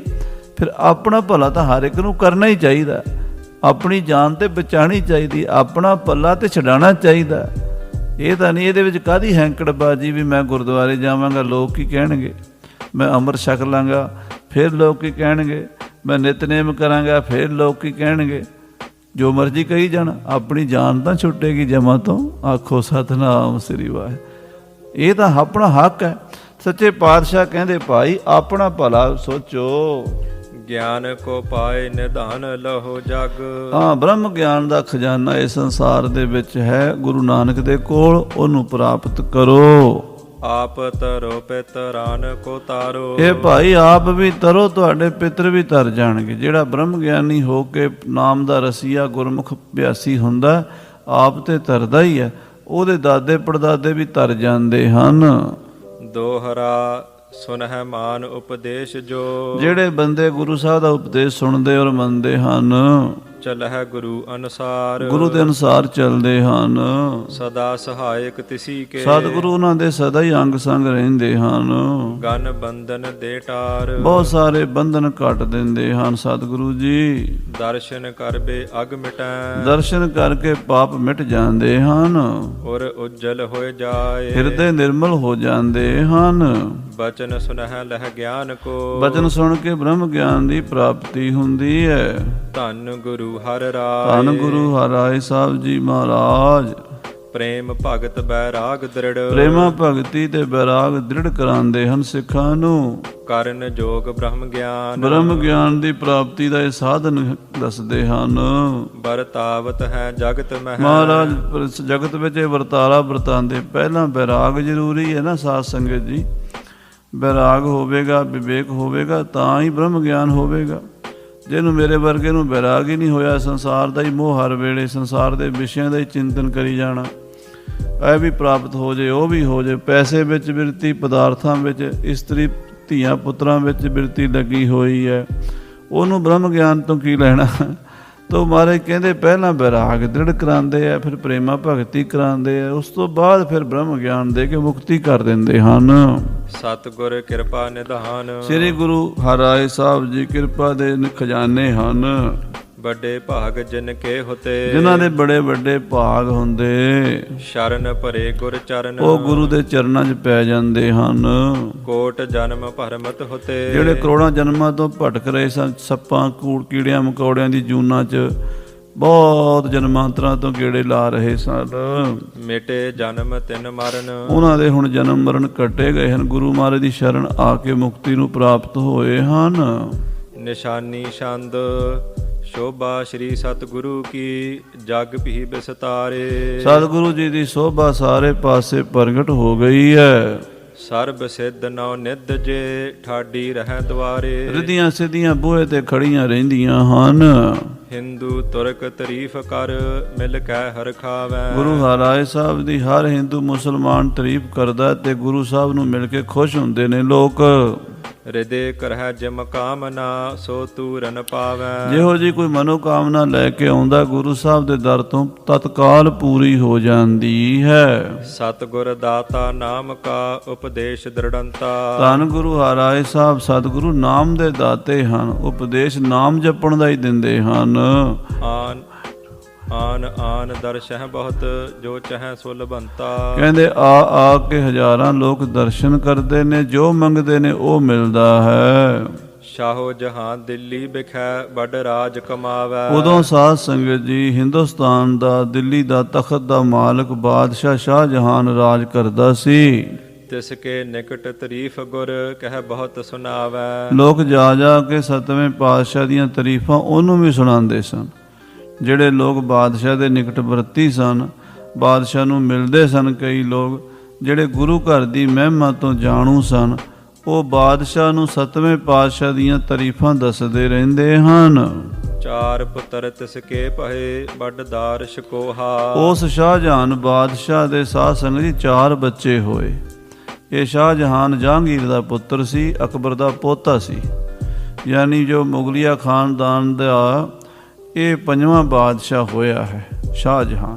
ਪਹਿਲਾ ਬਾਬਰ, ਦੂਜਾ ਹਮਾਯੂੰ, ਤੀਜਾ ਅਕਬਰ, ਚੌਥਾ ਜਹਾਂਗੀਰ, 5ਵਾਂ ਸ਼ਾਹਜਹਾਨ। ਸੋ ਇਹ 5ਵਾਂ ਬਾਦਸ਼ਾਹ। ਇਹਦੇ 4 ਪੁੱਤਰ ਹੋਏ ਨੇ। ਵੱਡੇ ਪੁੱਤਰ ਦਾ ਨਾਮ ਦਾਰਾ ਸ਼ਿਕੋ ਸੀ। ਉਹ ਫਾਰਸੀ ਦਾ ਬਹੁਤ ਵੱਡਾ ਵਿਦਵਾਨ ਸੀ ਔਰ ਉਹ ਸੂਫੀ ਸੰਤਾਂ ਮਹਾਂਪੁਰਸ਼ਾਂ ਦੀ ਸੰਗਤ ਕਰਕੇ ਖੁੱਲ੍ਹ ਖਿਆਲਾਂ ਦਾ ਹੋ ਗਿਆ ਸੀ। ਮੁਸਲਮਾਨਾਂ ਵਿੱਚ ਜਿਹੜੀ ਕੱਟੜਤਾ ਹੈ ਉਹ ਸੂਫੀਆਂ ਵਿੱਚ ਘੱਟ ਹੁੰਦੀ ਹੈ, ਦੂਸਰਿਆਂ ਵਿੱਚ ਜ਼ਿਆਦਾ ਹੁੰਦੀ ਹੈ। ਸੋ ਉਹ ਜਿਹੜਾ ਸੀ ਉਹ ਸੂਫੀ ਸੰਤਾਂ ਦਾ ਸੰਗੀ ਹੋਣ ਕਰਕੇ ਬਹੁਤਾ ਕੱਟੜ ਨਹੀਂ ਸੀ। ਉਸ ਨੇ ਹਿੰਦੂ ਧਰਮ ਦੇ ਜਿਹੜੇ ਵੇਦਾਂ ਦੇ ਵਿੱਚ ਉਪਨਿਸ਼ਦ ਦਾ ਹਿੱਸਾ ਹੈ ਬ੍ਰਹਮ ਗਿਆਨ ਦਾ, ਉਹ ਉਪਨਿਸ਼ਦਾਂ ਨੂੰ ਉਹਨੇ ਫਾਰਸੀ ਦੇ ਵਿੱਚ ਉਲੱਥਾ ਕਰਵਾਇਆ ਸੀ ਤਾਂ ਕਿ ਆਤਮ ਗਿਆਨ ਦਾ ਇਹ ਖਜ਼ਾਨਾ ਫਾਰਸੀ ਪੜ੍ਹੇ ਲੋਕਾਂ ਨੂੰ ਵੀ ਪ੍ਰਾਪਤ ਹੋ ਸਕੇ। ਸੋ ਦਾਰਾ ਸ਼ਿਕੋ ਵੱਡਾ ਪੁੱਤਰ ਸੀ। ਦਿੱਲੀ ਦਾ ਲਾਲ ਕਿਲ੍ਹਾ ਲਗਭਗ 12 ਸਾਲ ਦਿੱਲੀ 'ਚ ਰਹਿ ਕੇ ਦਾਰਾ ਸ਼ਿਕੋ ਨੇ ਬਣਾਇਆ ਸੀ। ਦਾਰਾ ਸ਼ਿਕੋ ਇੱਥੇ ਦਿੱਲੀ ਰਹਿੰਦਾ ਰਿਹਾ, ਆਪਣੇ ਪਿਤਾ ਨੂੰ ਆਗਰੇ ਰੱਖਿਆ ਅਤੇ ਉੱਥੋਂ ਫਿਰ ਜਦੋਂ ਇਹ ਕਿਲ੍ਹਾ ਬਣ ਗਿਆ ਅਤੇ ਬਾਦਸ਼ਾਹ ਸ਼ਾਹਜਹਾਨ ਦਿੱਲੀ ਆਇਆ ਸੀ। ਉਦੋਂ ਕਿਲ੍ਹੇ ਨੂੰ ਦੇਖ ਕੇ ਉਹ ਬੜਾ ਖੁਸ਼ ਹੋਇਆ ਸੀ। ਸੋ ਵੱਡਾ ਪੁੱਤਰ ਦਾਰਾ ਸ਼ਿਕੋ ਸੀ। ਵਲੀ ਅਹਿਦ ਕੀਨੋ ਤਸੈ ਬਹੁ ਠਾਨ ਸਮੋਹਾ। ਉਹਨੂੰ ਵਲੀ ਅਹਿਦ ਕਰ ਦਿੱਤਾ। ਵਲੀ ਅਹਿਦ ਦਾ ਮਤਲਬ ਹੁੰਦਾ ਵੀ ਮੇਰੇ ਤੋਂ ਬਾਅਦ ਹਿੰਦੁਸਤਾਨ ਦਾ ਇਹ ਬਾਦਸ਼ਾਹ ਹੋਵੇਗਾ। ਐਲਾਨ ਕਰਤਾ। ਵੈਸੇ ਵੀ ਵੱਡਾ ਪੁੱਤਰ ਹੀ ਬਣਦਾ ਹੈ, ਪਰ ਜੇ ਵੱਡਾ ਪੁੱਤਰ ਕਿਤੇ ਨਾਲਾਇਕ ਹੋਵੇ ਤੇ ਛੋਟੇ ਪੁੱਤਰ ਨੂੰ ਗੱਦੀ ਦੇਣੀ ਹੋਵੇ ਤਾਂ ਬਾਦਸ਼ਾਹ ਪਹਿਲਾਂ ਉਹਨੂੰ ਵਲੀ ਅਹਿਦ ਐਲਾਨ ਕਰਦਾ। ਸੋ ਬਾਦਸ਼ਾਹ ਨੇ ਆਪਣੇ ਵੱਡੇ ਪੁੱਤਰ ਨੂੰ ਹੀ, ਜਿਹਦਾ ਹੱਕ ਬਣਦਾ ਸੀਗਾ, ਹਿੰਦੁਸਤਾਨ ਦਾ ਵਲੀ ਅਹਿਦ ਕਿ ਮੇਰੇ ਤੋਂ ਬਾਅਦ ਕੁਛ ਵੀ ਹੋ ਜਾਵੇ, ਮੇਰੀ ਅਚਾਨਕ ਮੌਤ ਹੋ ਜਾਵੇ ਤਾਂ ਮੇਰਾ ਪੁੱਤਰ ਦਾਰਾ ਸ਼ਿਕੋ ਹਿੰਦੁਸਤਾਨ ਦਾ ਬਾਦਸ਼ਾਹ ਹੋਵੇਗਾ। ਸ਼ੁਜਾ ਮੁਹੰਮਦ ਦੂਸਰੋ ਹੈ ਤ੍ਰਿਤੀ ਨੌਰੰਗਾ। ਤੀਜੇ ਪੁੱਤਰ ਦਾ ਨਾਂ ਸੀ ਸ਼ੁਜਾ ਮੁਹੰਮਦ ਤੇ ਚੌਥੇ ਦਾ ਪੁੱਤਰ ਸੀ ਔਰੰਗਜ਼ੇਬ। ਚੌਥੇ ਦਾ ਨਾਮ ਸੀ ਔਰੰਗਜ਼ੇਬ, ਆਲਮਗੀਰ ਜਿਹੜਾ ਆਪਣੇ ਆਪ ਨੂੰ ਕਹਾਉਂਦਾ ਸੀ। ਸੋ ਇਹ ਪਹਿਲਾ ਸੀਗਾ ਦਾਰਾ ਸ਼ਿਕੋ, ਦੂਜਾ ਸ਼ੁਜਾ ਮੁਹੰਮਦ ਤੇ ਤੀਜਾ ਔਰੰਗਜ਼ੇਬ ਸੀ, ਜਿਸ ਨੂੰ ਆਪਾਂ ਨਰੰਗਾ ਕਹਿੰਦੇ ਹਾਂ। ਸਾਡੇ ਇਤਿਹਾਸ ਵਿੱਚ ਜਿੰਨੇ ਵੀ ਪੁਰਾਣੇ ਗ੍ਰੰਥ ਨੇ ਔਰੰਗਾ ਜਾਂ ਨਰੰਗਾ ਕਹਿੰਦੇ ਆ। ਕਹਿੰਦੇ ਔਰੰਗ ਕੋ ਇੱਕ ਰੰਗ ਰਹੇ ਨੇ। 10ਵੇਂ ਪਾਤਸ਼ਾਹ ਨੇ ਕਿਹਾ ਸੀ ਕਿ ਔਰੰਗਜ਼ੇਬ ਦਾ ਇੱਕ ਵੀ ਰੰਗ ਨਹੀਂ ਰਹਿਣ ਦਿਆਂਗੇ, ਨਰੰਗਾ ਕਰ ਦਿਆਂਗੇ, ਰੰਗ ਤੋਂ ਰਹਿਤ ਕਰ ਦਿਆਂਗੇ, ਸਾਰੇ ਰੰਗ ਉਡਾ ਦਿਆਂਗੇ ਇਹਦੇ। ਸੋ ਔਰੰਗਾ ਤੀਸਰਾ ਸੀ। ਚੌਥੇ ਹੁਤੋ ਮੁਰਾਦ ਬਖਸ਼ ਰਾਖੇ ਨਿਜ ਸੰਗਾ। ਤੇ ਚੌਥਾ ਪੁੱਤਰ ਸੀ ਮੁਰਾਦ ਬਖਸ਼। 4 ਪੁੱਤਰ ਸੀ ਸ਼ਾਹਜਹਾਨ ਬਾਦਸ਼ਾਹ ਦੇ, ਦਾਰਾ ਸ਼ਿਕੋ, ਸ਼ੁਜਾ ਮੁਹੰਮਦ, ਔਰੰਗਜ਼ੇਬ ਤੇ ਮੁਰਾਦ ਬਖਸ਼। ਦਾਰ ਸ਼ਿਕੋ ਵਿਸਾਲ ਸੋ ਕਰ ਕੈ ਉਰਦਰੋਹਾ। ਕਿਉਂਕਿ ਦਾਰਾ ਸ਼ਿਕੋ ਬੜਾ ਸਿਆਣਾ ਸੀ, ਬੜੇ ਕੰਮ ਕਰਦਾ ਸੀ, ਹਿੰਦੁਸਤਾਨ ਦਾ ਵਲੀ ਅਹਿਦ ਨਿਯਤ ਹੋ ਚੁੱਕਾ ਸੀ ਔਰ ਉਹ ਸਾਰਿਆਂ ਨਾਲ ਪ੍ਰੇਮ ਰੱਖਦਾ ਸੀਗਾ। ਇਸ ਕਰਕੇ ਔਰੰਗਜ਼ੇਬ ਨੇ ਸੋਚਿਆ ਵੀ ਇਹ ਹਿੰਦੁਸਤਾਨ ਦਾ ਜੇ ਬਾਦਸ਼ਾਹ ਬਣੇਗਾ ਤੇ ਮੇਰਾ ਸੁਪਨਾ ਪੂਰਾ ਨਹੀਂ ਹੋਵੇਗਾ। ਉਹਨੇ ਬੜਾ ਦਰੋਹ ਕਰਕੇ, ਧੋਖਾ ਕਰਕੇ ਨੌ ਰੰਗ ਨੇ ਤਿਹ ਬੁਰਾ ਕੀ ਮਨ ਧਾਰਿਓ ਕਰੋਹਾ। ਮਨ ਵਿੱਚ ਵੈਰ ਵਿਰੋਧ ਰੱਖ ਕੇ, ਕ੍ਰੋਧ ਰੱਖ ਕੇ, ਈਰਖਾ ਰੱਖ ਕੇ ਦਾਰਾ ਸ਼ਿਕੋ ਨੂੰ ਮਾਰਨ ਦੀ ਸਕੀਮ ਬਣਾਈ। ਕਿਸੇ ਤਰੀਕੇ ਨਾਲ ਇਹਨੂੰ ਕੋਈ ਐਸਾ ਜ਼ਹਿਰ ਦਈਏ ਜਿਹਦੇ ਨਾਲ ਇਹਦੀ ਮੌਤ ਹੋ ਜਾਵੇ। ਸ਼ੇਰ ਮੁਸ਼ ਕਤਰਾਏ ਕੈ ਚਾਵਰ ਮਹਿ ਪਾਈ। ਸਾਧ ਸੰਗਤ ਜੀ, ਔਰੰਗੇ ਨੇ ਜਿਹੜੇ ਬਾਵਰਚੀ ਸਨ, ਜਿਹੜੇ ਕੁੱਕ ਸਨ, ਬਾਦਸ਼ਾਹੀ ਖਾਨਸਾਮੇ ਦੇ ਰੋਟੀ ਪਾਣੀ ਖਵਾਉਣ ਵਾਲੇ, ਉਹਨਾਂ ਨੂੰ ਬੁਲਾ ਕੇ ਉਹਨਾਂ ਨਾਲ ਪੈਸਾ ਦੇ ਕੇ ਜਾਂ ਕੋਈ ਤਰੀਕੇ ਨਾਲ ਐਸੀ ਸਾਜ਼ਿਸ਼ ਰਚੀ, ਸ਼ੇਰ ਦੀ ਮੁੱਛ ਦੇ ਵਾਲ ਬਰੀਕ ਬਰੀਕ ਕੁਤਰਾ ਕਰਕੇ, ਬਹੁਤ ਬਰੀਕ ਪੀਸ ਕੇ ਜਾਂ ਉਹਨਾਂ ਨੂੰ ਕੁਤਰਾ ਕਰਕੇ, ਸ਼ੇਰ ਮੂਛ ਕਤਰਾਏ ਕੈ ਚਾਵਰ ਮੈਂ ਪਾਈ, ਚਾਵਲਾਂ ਵਿੱਚ ਮਿਲਾ ਦਿੱਤੀ। ਕਹਿ ਕਹਿ ਤਿਸ ਕੇ ਦਾਸ ਕੋ ਕਰ ਦਗਾ ਖੁਲਾਈ। ਉਹ ਜਿਹੜੇ ਦਾਰਾ ਸ਼ਿਕੋ ਨੂੰ ਰੋਟੀ ਖਵਾਉਂਦੇ ਸਨ, ਉਹਨਾਂ ਨਾਲ ਮਿਲ ਕੇ ਦਗੇ ਨਾਲ, ਧੋਖੇ ਨਾਲ ਔਰੰਗੇ ਨੇ ਸ਼ੇਰ ਦੀ ਮੁੱਛ ਦੇ ਵਾਲ ਚਾਵਲਾਂ 'ਚ ਪਾ ਕੇ ਆਪਣੇ ਵੱਡੇ ਭਰਾ ਨੂੰ, ਦਾਰਾ ਸ਼ਿਕੋ ਨੂੰ ਖਵਾ ਦਿੱਤੇ। ਭਇਓ ਬੜੋ ਬਿਮਾਰ ਤਬ ਹੋਏ ਨਾ ਉਪਚਾਰੇ। ਉਹ ਵਿਚਾਰਾ ਦਾਰਾ ਸ਼ਿਕੋ ਬਹੁਤ ਬਿਮਾਰ ਹੋ ਗਿਆ। ਇਤਨੀ ਹਾਲਤ ਮਾੜੀ ਹੋ ਗਈ ਵੀ ਹਿੰਦੁਸਤਾਨ ਦੇ ਸਿਆਣੇ ਸਿਆਣੇ ਵੈਦ ਹਕੀਮ ਜ਼ੋਰ ਲਾ ਥਕੇ, ਉਹਦਾ ਇਲਾਜ ਨਹੀਂ ਕਰ ਸਕੇ। ਉਤੇ ਨਜੂਮ ਹਕੀਮ ਜੇ ਕਰ ਕਰ ਸਭ ਹਾਰੇ। ਜਿੰਨੇ ਹਕੀਮ ਸਨ, ਵੈਦ ਸਨ ਜਾਂ ਨਜੂਮੀ ਜੋਤਸ਼ੀ, ਕਈ ਤਰ੍ਹਾਂ ਦੇ ਲੋਕ ਹੁੰਦੇ ਸਿਆਣੇ ਬਾਦਸ਼ਾਹਾਂ ਦੇ ਕੋਲ, ਉਹਨਾਂ ਨੇ ਆਪਣੇ ਆਪਣੇ ਯਤਨ ਸਾਰਿਆਂ ਨੇ ਕੀਤੇ। ਜਿਨ੍ਹਾਂ ਨੇ ਦਵਾਈ ਦੇਣੀ ਸੀ ਉਹਨਾਂ ਨੇ ਦਵਾਈ ਦਿੱਤੀ, ਜਿਨ੍ਹਾਂ ਨੇ ਝਾੜਾ ਫੂਕਾ ਕਰਨਾ ਸੀ ਉਹਨਾਂ ਨੇ ਝਾੜਾ ਫੂਕਾ ਕੀਤਾ, ਬੜੀਆਂ ਦੁਆਵਾਂ ਕੀਤੀਆਂ। ਮੁਸਲਮਾਨਾਂ ਦੇ ਜਿਹੜੇ ਮਜ਼ਾਰ ਹਨ, ਜਿਵੇਂ ਸਾਧ ਸੰਗਤ ਜੀ ਅਜਮੇਰ ਹੈ, ਹੋਰ ਹਨ, ਉੱਥੇ ਜਾ ਜਾ ਕੇ ਵੀ ਦੁਆਵਾਂ ਬੜੀਆਂ ਕੀਤੀਆਂ ਅਤੇ ਬਹੁਤ ਸਾਰੇ ਵੈਦਾਂ ਹਕੀਮਾਂ ਦੀਆਂ ਦਵਾਈਆਂ ਵੀ ਖਵਾਈਆਂ, ਪਰ ਦਾਰਾ ਸ਼ਿਕੋਹ ਦੀ ਜਾਨ ਬਚਣ ਵਿੱਚ ਨਹੀਂ ਆਉਂਦੀ। ਦਿਨ ਪ੍ਰਤ ਦੁਰਬਲ ਹੋਤ ਸੋ ਨਹਿ ਮਿਟਹਿ ਬਿਮਾਰੀ। ਦਿਨੋਂ ਦਿਨ ਦਾਰਾ ਸ਼ਿਕੋਹ ਕਮਜ਼ੋਰ ਹੁੰਦਾ ਗਿਆ, ਮੰਜੇ 'ਤੇ ਪੈ ਗਿਆ, ਬਿਮਾਰੀ ਮਿਟਦੀ ਨਹੀਂ। ਕਿਉਂਕਿ ਅੰਦਰ ਮਿਹਦਾ ਸਾਰਾ ਜਿਹੜਾ ਹੈ ਨਾ, ਜਦੋਂ ਸ਼ੇਰ ਦੀ ਮੁੱਛ ਪਰਮਾਤਮਾ ਕਰੇ ਕਿਸੇ ਦੁਸ਼ਮਣ ਨੂੰ ਵੀ ਨਾ ਇਹੋ ਜਿਹੀ ਚੀਜ਼ ਖਵਾਵੇ ਕੋਈ, ਉਹ ਜਿੱਥੇ ਜਾ ਕੇ ਡਿੱਗੇ ਉੱਥੇ ਹੀ ਉਹ ਜ਼ਖਮ ਕਰ ਦਿੰਦੀ, ਪਾੜ ਦਿੰਦੀ ਹੈ। ਹੁਣ ਸਾਡੇ ਅੰਦਰ ਜਿਹੜਾ ਸਾਡੇ ਗਰਦਨ ਤੋਂ ਲੈ ਕੇ ਪੇਟ ਤੱਕ ਸਾਰਾ ਸਿਸਟਮ ਹੈ, ਬੜਾ ਸੂਖਮ ਹੈ, ਹਜ਼ਾਰਾਂ ਨਾੜੀਆਂ ਨੇ, ਉਹਦੇ ਵਿੱਚ ਲੀਵਰ ਵੀ ਹੈ, ਉਹਦੇ ਵਿੱਚ ਜਿਗਰ ਵੀ ਹੈ, ਉਹਦੇ ਵਿੱਚ ਸਾਧ ਸੰਗਤ ਜੀ ਆ ਕਿਡਨੀਆਂ ਹਨ, ਉਹਦੇ ਵਿੱਚ ਹੀ ਫੇਫੜੇ ਹਨ, ਉਹਦੇ ਵਿੱਚ ਹੀ ਦਿਲ ਹੈ। ਉਹ ਸਾਰੀਆਂ ਚੀਜ਼ਾਂ ਫਿਰ ਉਹਦੇ ਨਾਲ ਜ਼ਖਮੀ ਹੋ ਜਾਂਦੀਆਂ, ਸਾਰੀਆਂ 'ਚ ਪਾੜ ਪੈ ਜਾਂਦੇ ਆ। ਉਹ ਸ਼ੇਰ ਦੀ ਮੁੱਛ ਦੇ ਵਾਲ ਜਿੱਥੇ ਜਿੱਥੇ ਜਾ ਕੇ ਡਿੱਗਦੇ ਆ ਨਾ, ਉੱਥੇ ਉਹ ਗਾਲ ਦਿੰਦੇ ਆ, ਇਤਨਾ ਖਤਰਨਾਕ, ਤਿੱਖੇ ਜੋ ਬਹੁਤ ਹੁੰਦੇ ਆ। ਤਾਂ ਉਹ ਜਦੋਂ ਖਾ ਬੈਠਾ ਉਹ, ਤੇ ਉਹਨੂੰ ਵਿਚਾਰੇ ਨੂੰ ਕੋਈ ਦਵਾਈ ਨਹੀਂ ਲੱਗਦੀ। ਸ਼ਾਹ ਜਹਾਂ ਚਿੰਤਾ ਮਹਾ ਉਰ ਪ੍ਰੀਤ ਉਚਾਰੀ। ਉਹਦਾ ਪਿਓ ਸ਼ਾਹਜਹਾਨ ਬਾਦਸ਼ਾਹ ਬੁੱਢਾ ਹੋ ਰਿਹਾ ਸੀ ਤੇ ਚਿੰਤਾ ਦੇ ਵਿੱਚ ਗਲਤਾਨ ਸੀ। ਮੇਰਾ ਬੱਚਾ ਜਿਸ ਨੂੰ ਮੈਂ ਹਿੰਦੁਸਤਾਨ ਦਾ ਵਲੀ ਅਹਿਦ ਬਣਾਉਣਾ ਹੈ, ਜਿਸ ਨੂੰ ਮੈਂ ਬਾਦਸ਼ਾਹ ਬਣਾਉਣਾ ਹੈ, ਉਹ ਮੌਤ ਦੇ ਮੂੰਹ 'ਚ ਜਾ ਰਿਹਾ ਦਿਨੋਂ ਦਿਨ। ਬਾਦਸ਼ਾਹ ਨੇ ਆਪਣੇ ਸਾਰੇ ਸਿਆਣੇ ਦਰਬਾਰੀਆਂ ਨੂੰ, ਹਕੀਮਾਂ ਨੂੰ, ਡਾਕਟਰਾਂ ਨੂੰ, ਵੈਦਾਂ ਨੂੰ ਸੱਦ ਕੇ ਕਿਹਾ, ਗਨ ਹਕੀਮ ਪਤਸ਼ਾਹ ਹੋ ਕੇ ਨਹਿ ਚਲਿਓ ਉਪਾਈ। ਕੋਈ ਬਈ ਹੀਲਾ ਕਰੋ, ਮੈਨੂੰ ਮੇਰਾ ਬੱਚਾ ਸਹੀ ਚਾਹੀਦਾ।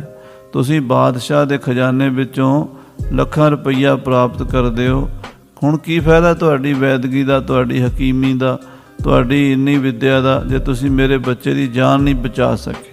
ਜਦੋਂ ਇਹ ਗੱਲ ਕਹੀ, ਸਾਰੇ ਹਕੀਮ ਸਾਰੇ ਆਪਣਾ ਜ਼ੋਰ ਲਾ ਬੈਠੇ ਸਨ, ਕੋਈ ਵਿਚਾਰਾ ਚੱਲ ਨਹੀਂ ਸੀ ਰਿਹਾ।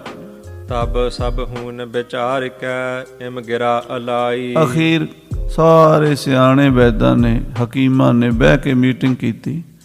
ਮੀਟਿੰਗ ਕਰਕੇ ਉਹਨਾਂ ਨੇ ਬਾਦਸ਼ਾਹ ਨੂੰ ਇਹ ਗੱਲ ਦੱਸੀ, ਹਰੜ ਆਏ ਵੱਡ ਤੋਲ ਕੀ 14 ਸਿਰ ਸਾਹੀ। ਕਹਿਣ ਲੱਗਾ, ਉਹ ਵੈਦ ਕਹਿਣ ਲੱਗੇ, ਬਾਦਸ਼ਾਹ ਸਲਾਮਤ, ਤੁਹਾਡੇ ਬੱਚੇ ਦੀ ਜਾਨ ਬਚ ਸਕਦੀ ਹੈ ਜੇ 14 ਸਿਰ ਸਾਹੀ 28 ਤੋਲੇ ਦੀ ਹਰੜ ਆਵੇ। ਆਮ ਤੇ ਆਪਾਂ ਹਰੜਾਂ ਦੇਖੀਆਂ ਨੇ 1 ਜਾਂ 2 ਤੋਲੇ ਦੀ ਹੁੰਦੀ ਹੈ, ਵੱਧ ਤੋਂ ਵੱਧ 2 ਤੋਲੇ ਦੀ ਹੋਊਗੀ, 3 ਤੋਲੇ। 28 ਤੋਲੇ ਦੀ ਹਰੜ, 1 ਤੋਲਾ 10 ਗ੍ਰਾਮ ਦਾ ਹੁੰਦਾ ਹੈ। 28 ਤੋਲੇ ਦੀ ਹਰੜ ਦਾ ਤੁਸੀਂ ਵਜ਼ਨ ਲਾ ਲਓ ਵੀ ਲਗਭਗ ਪਾਈਆ ਤੋਂ ਜ਼ਿਆਦਾ ਬਣਦਾ ਹੈ, ਕਿਉਂਕਿ 250 ਗ੍ਰਾਮ ਆਪਾਂ ਪਾਈਆ ਕਹਿ ਦਿੰਦੇ ਹਾਂ, ਉਸ ਤੋਂ ਵੀ ਜ਼ਿਆਦਾ, ਯਾਨੀ 2 ਪਾਈਆ ਤੋਂ 2.5 ਪਾਈਆ ਤੋਂ ਹਰੜ ਲੱਭਣੀ ਏਡੀ ਭਾਰੀ ਬਹੁਤ ਮੁਸ਼ਕਲ ਹੈ। ਉਹਨੇ ਕਿਹਾ 14 ਸਿਰਸਾਈ 28 ਤੋਲੇ, ਕਿਉਂਕਿ 2 ਸਿਰਸਾਈਆਂ ਦਾ 2 ਤੋਲਿਆਂ ਦਾ 1 ਸਿਰਸਾਈ ਹੁੰਦੀ ਹੈ, ਅਤੇ 14 ਸਿਰਸਾਈ ਦਾ ਮਤਲਬ ਹੈ 28 ਤੋਲੇ ਬਣ ਗਏ ਅੰਦਾਜ਼ਾ, ਯਾਨੀ 1.5 ਪਾਈਆ ਦੀ ਹਰੜ ਕਿਤੋਂ ਮਿਲੇ। ਇੱਕ ਮਾਸੇ ਕੋ ਲੌਂਗ ਹੋਏ ਅਨਬਾਵ ਹੋ ਪਾਹੀ। ਇੱਕ ਮਾਸੇ ਦਾ ਲੌਂਗ ਹੋਵੇ, ਹੁਣ ਇੱਕ ਮਾਸੇ 'ਚ ਕਿੰਨੇ ਹੀ ਲੌਂਗ ਚੜ੍ਹ ਜਾਂਦੇ ਆ, ਪਰ ਉਹ ਕੱਲਾ ਲੌਂਗ ਇੱਕ ਮਾਸੇ ਦਾ ਹੋਵੇ। ਜੇ ਤੁਸੀਂ ਇਹ 2 ਚੀਜ਼ਾਂ ਮੰਗਾ ਦਿਓ ਸਾਨੂੰ, ਤੇ ਅਸੀਂ ਤੇਰੇ ਬੱਚੇ ਦੀ ਜਾਨ ਬਚਾਵਾਂਗੇ। ਇਸ ਅੰਤਰ ਮੁਸ਼ ਸ਼ੇਰ ਕੀ ਬਾਹਰ ਨਿਕਸੈ ਹੈ। ਉਹ ਕਹਿਣ ਲੱਗੇ, ਦੇਖੋ ਜੀ, ਤੁਹਾਡੇ ਬੱਚੇ ਦੇ ਅੰਦਰ ਸ਼ੇਰ ਦੀ ਮੁੱਛ ਦੇ ਵਾਲ ਗਏ ਹਨ। ਇਹ ਜਿੰਨਾ ਚਿਰ ਉੱਥੋਂ ਉੱਠ ਕੇ ਆਪਣੇ ਆਪ ਨਹੀਂ ਨਿਕਲਦੇ, ਉਹਨਾਂ ਚਿਰ ਇਹਦੀ ਜਾਨ ਨਹੀਂ ਬਚ ਸਕਦੀ। ਐਸੀ ਚੀਜ਼ ਇੱਕੋ ਹੀ ਹੈ ਵੀ ਜਿਹੜੀ 14 ਸਿਰਸਾਈ ਦੀ ਯਾਨੀ 28 ਤੋਲਿਆਂ ਦੀ ਹਰੜ ਤੁਹਾਨੂੰ ਦੱਸੀ ਹੈ, 1 ਮਾਸੇ ਦਾ ਲੌਂਗ ਦੱਸਿਆ। ਇਹ ਇਹੋ ਜਿਹੀ ਚੀਜ਼ ਹੈ, ਜੇ ਕਿਤੋਂ ਮਿਲ ਜਾਵੇ, ਉਹ ਇਹਦੇ ਅੰਦਰ ਜਾਵੇ ਤਾਂ ਅੰਦਰੋਂ ਜਲਾਬ ਲੱਗਣਗੇ, ਜਿੱਥੇ ਜਿੱਥੇ ਵੀ ਕੋਈ ਗੰਦਗੀ ਫਸੀ ਹੋਈ ਹੈ ਉਹ ਸਾਰੀ ਨਿਕਲੇਗੀ। ਹਾਂਜੀ। ਤਬ ਹੈ ਬਿਮਾਰੀ ਜਾਏ ਹੈ ਜਬ ਤਿਸ ਕੋ ਖੈ ਹੈ। ਇਹ ਬਿਮਾਰੀ ਹੌਲੇ ਹੌਲੇ ਫਿਰ ਠੀਕ ਹੋ ਜਾਏਗੀ। ਫਿਰ ਤੁਹਾਡਾ ਬੱਚਾ ਮਹੀਨੇ 2 ਮਹੀਨੇ 'ਚ 9 ਬਰਨ ਹੋ ਜਾਏਗਾ। ਜਦੋਂ ਸਾਡੀ ਦੱਸੀ ਇਹ 2 ਚੀਜ਼ਾਂ ਖਾਏਗਾ, ਭਾਵ 14 ਸਰਸਾਈ 28 ਤੋਲੇ ਦੀ ਹਰੜ, ਮਾਸੇ ਦਾ ਲੌਂਗ ਕਿਤੋਂ ਲੱਭ ਕੇ ਦਿਓ ਸਾਨੂੰ। ਜੇ ਹਕੀਮ ਹਿਕਮਤ ਮਹਤ ਸੋ ਸਕਲ ਕਹੰਤੇ। ਜਿਹੜੇ ਬੜੇ ਬੜੇ ਸਿਆਣੇ ਕਹਿੰਦੇ ਕੁਹਾਂਦੇ ਹਕੀਮ ਸੀਗੇ ਬਾਦਸ਼ਾਹ ਦੇ, ਦਿੱਲੀ 'ਚ ਆਗਰੇ 'ਚ ਸਾਰਿਆਂ ਦੀ ਮੀਟਿੰਗ ਕਰਕੇ ਇਹ ਫੈਸਲਾ ਹਕੀਮਾਂ ਨੇ ਦੱਸਿਆ। ਸ਼ਾਹ ਜਹਾਂ ਸੁਨ ਕਹਿ ਪਠੈ ਨਿਜ ਦਾਸ ਤੁਰੰਤੇ। ਬਾਦਸ਼ਾਹ ਨੇ ਉਸੇ ਵੇਲੇ ਹਿੰਦੁਸਤਾਨ ਦੇ ਸਾਰੇ ਸ਼ਹਿਰਾਂ ਵਿੱਚ, ਇਲਾਕਿਆਂ ਵਿੱਚ ਹਕੀਮਾਂ ਕੋਲ ਜਿਹੜੇ ਪੁਰਾਣੀਆਂ ਦਵਾਈਆਂ ਜੜੀਆਂ ਬੂਟੀਆਂ ਸਾਂਭ ਕੇ ਰੱਖਦੇ, ਉਹਨਾਂ ਪਸਾਰੀਆਂ ਕੋਲ, ਇੱਕ ਪਸਾਰੀ ਹੁੰਦੇ ਆ ਆਪਾਂ ਜਾਣਦੇ ਹਾਂ, ਜਿਹੜੇ ਪੁਰਾਣੀਆਂ ਦਵਾਈਆਂ ਸਾਂਭ ਕੇ ਰੱਖਦੇ ਆ, 100 ਸਾਲ ਪੁਰਾਣੀਆਂ ਦਵਾਈਆਂ ਸਾਂਭ ਕੇ ਰੱਖਦੇ ਆ। ਬਹੁਤ ਕੁਛ ਉਹਨਾਂ ਕੋਲ ਮਿਲਦਾ ਹੈ। ਜਿੰਨੀਆਂ ਦੇਸੀ ਦਵਾਈਆਂ ਨੇ ਉੱਥੋਂ ਪਸਾਰੀਆਂ ਕੋਲ ਲੈਣੀਆਂ ਪੈਂਦੀਆਂ। ਸੋ ਉਹਨਾਂ ਪਸਾਰੀਆਂ ਦੇ ਜਿਹੜੇ ਪਰਚੂਨ ਜਾਂ ਥੋਕ ਵੇਚਦੇ, ਉਹਨਾਂ ਸਾਰਿਆਂ ਨੂੰ ਸੁਨੇਹਾ ਲਾਇਆ ਗਿਆ। ਵੈਦਾਂ ਹਕੀਮਾਂ ਡਾਕਟਰਾਂ ਨੂੰ ਸੁਨੇਹਾ ਲਾਇਆ ਗਿਆ। ਅਤੇ ਜਿੱਥੇ ਜਿੱਥੇ ਹਰੜਾਂ ਪੈਦਾ ਹੁੰਦੀਆਂ ਨੇ ਉਹਨਾਂ ਇਲਾਕਿਆਂ ਦੇ ਵਿੱਚ ਵੀ ਬੰਦੇ ਭੇਜੇ ਗਏ। ਜਹਾਂ ਜਹਾਂ ਇਹ ਉਪਜਤੀ ਤਹ ਲਗ ਨਰ ਧਾਏ। ਜਿੱਥੇ ਜਿੱਥੇ ਹਰੜਾਂ ਦੀ ਫਸਲ ਹੁੰਦੀ, ਹਰੜਾਂ ਦੇ ਬੂਟੇ ਲੱਗਦੇ ਆ, ਹਰੜਾਂ ਹੁੰਦੀਆਂ ਨੇ ਜਾਂ ਲੌਂਗ ਹੁੰਦੇ ਨੇ, ਉੱਥੇ ਉੱਥੇ ਬੰਦੇ ਪਹੁੰਚੇ ਹਨ। ਲੌਂਗ ਹਰੜ ਏਤੀ ਬੜੀ ਸੋ ਕਹੂੰ ਨਾ ਪਾਏ। ਬੜਾ ਯਤਨ ਕਰਕੇ ਨਾ ਤਾਂ 28 ਤੋਲੇ ਦੀ ਹਰੜ ਲੱਭੀ ਤੇ ਨਾ ਮਾਸੇ ਦਾ ਲੌਂਗ ਲੱਭਿਆ। ਹਿੰਦੁਸਤਾਨ ਦੇ ਬਾਦਸ਼ਾਹ ਨੂੰ ਵੀ ਨਹੀਂ ਲੱਭਿਆ। ਬਹੁਤ ਵਿਲਾਇਤ ਮੈਂ ਫਿਰੇ ਪਰਬਤ ਬਨ ਹੇਰੇ। ਪਹਾੜਾਂ ਵਿੱਚ ਵੀ ਪਤਾ ਕੀਤਾ, ਜੰਗਲਾਂ ਵਿੱਚ ਵੀ ਪਤਾ ਕੀਤਾ। ਜਿਹੜੇ ਇਲਾਕਿਆਂ 'ਚ ਜ਼ਿਆਦਾ ਪਤਾ ਲੱਗਦਾ ਵੀ ਉੱਥੋਂ ਹਰੜਾਂ ਆਉਂਦੀਆਂ ਨੇ ਜਾਂ ਲੌਂਗ ਆਉਂਦੇ ਨੇ, ਉਹਨਾਂ ਦੂਰ ਦੂਰ ਮੁਲਕਾਂ ਤੱਕ। ਬਾਦਸ਼ਾਹ ਦੇ ਕੋਲ ਕੀ ਘਾਟਾ ਸੀਗਾ? ਉਹਦੀ ਫੌਜਾਂ, ਉਹਦੇ ਬੰਦੇ, ਉਹ ਬਹੁਤ ਵੱਡੀ ਬਾਦਸ਼ਾਹ ਪਾਵਰ ਸੀਗੀ।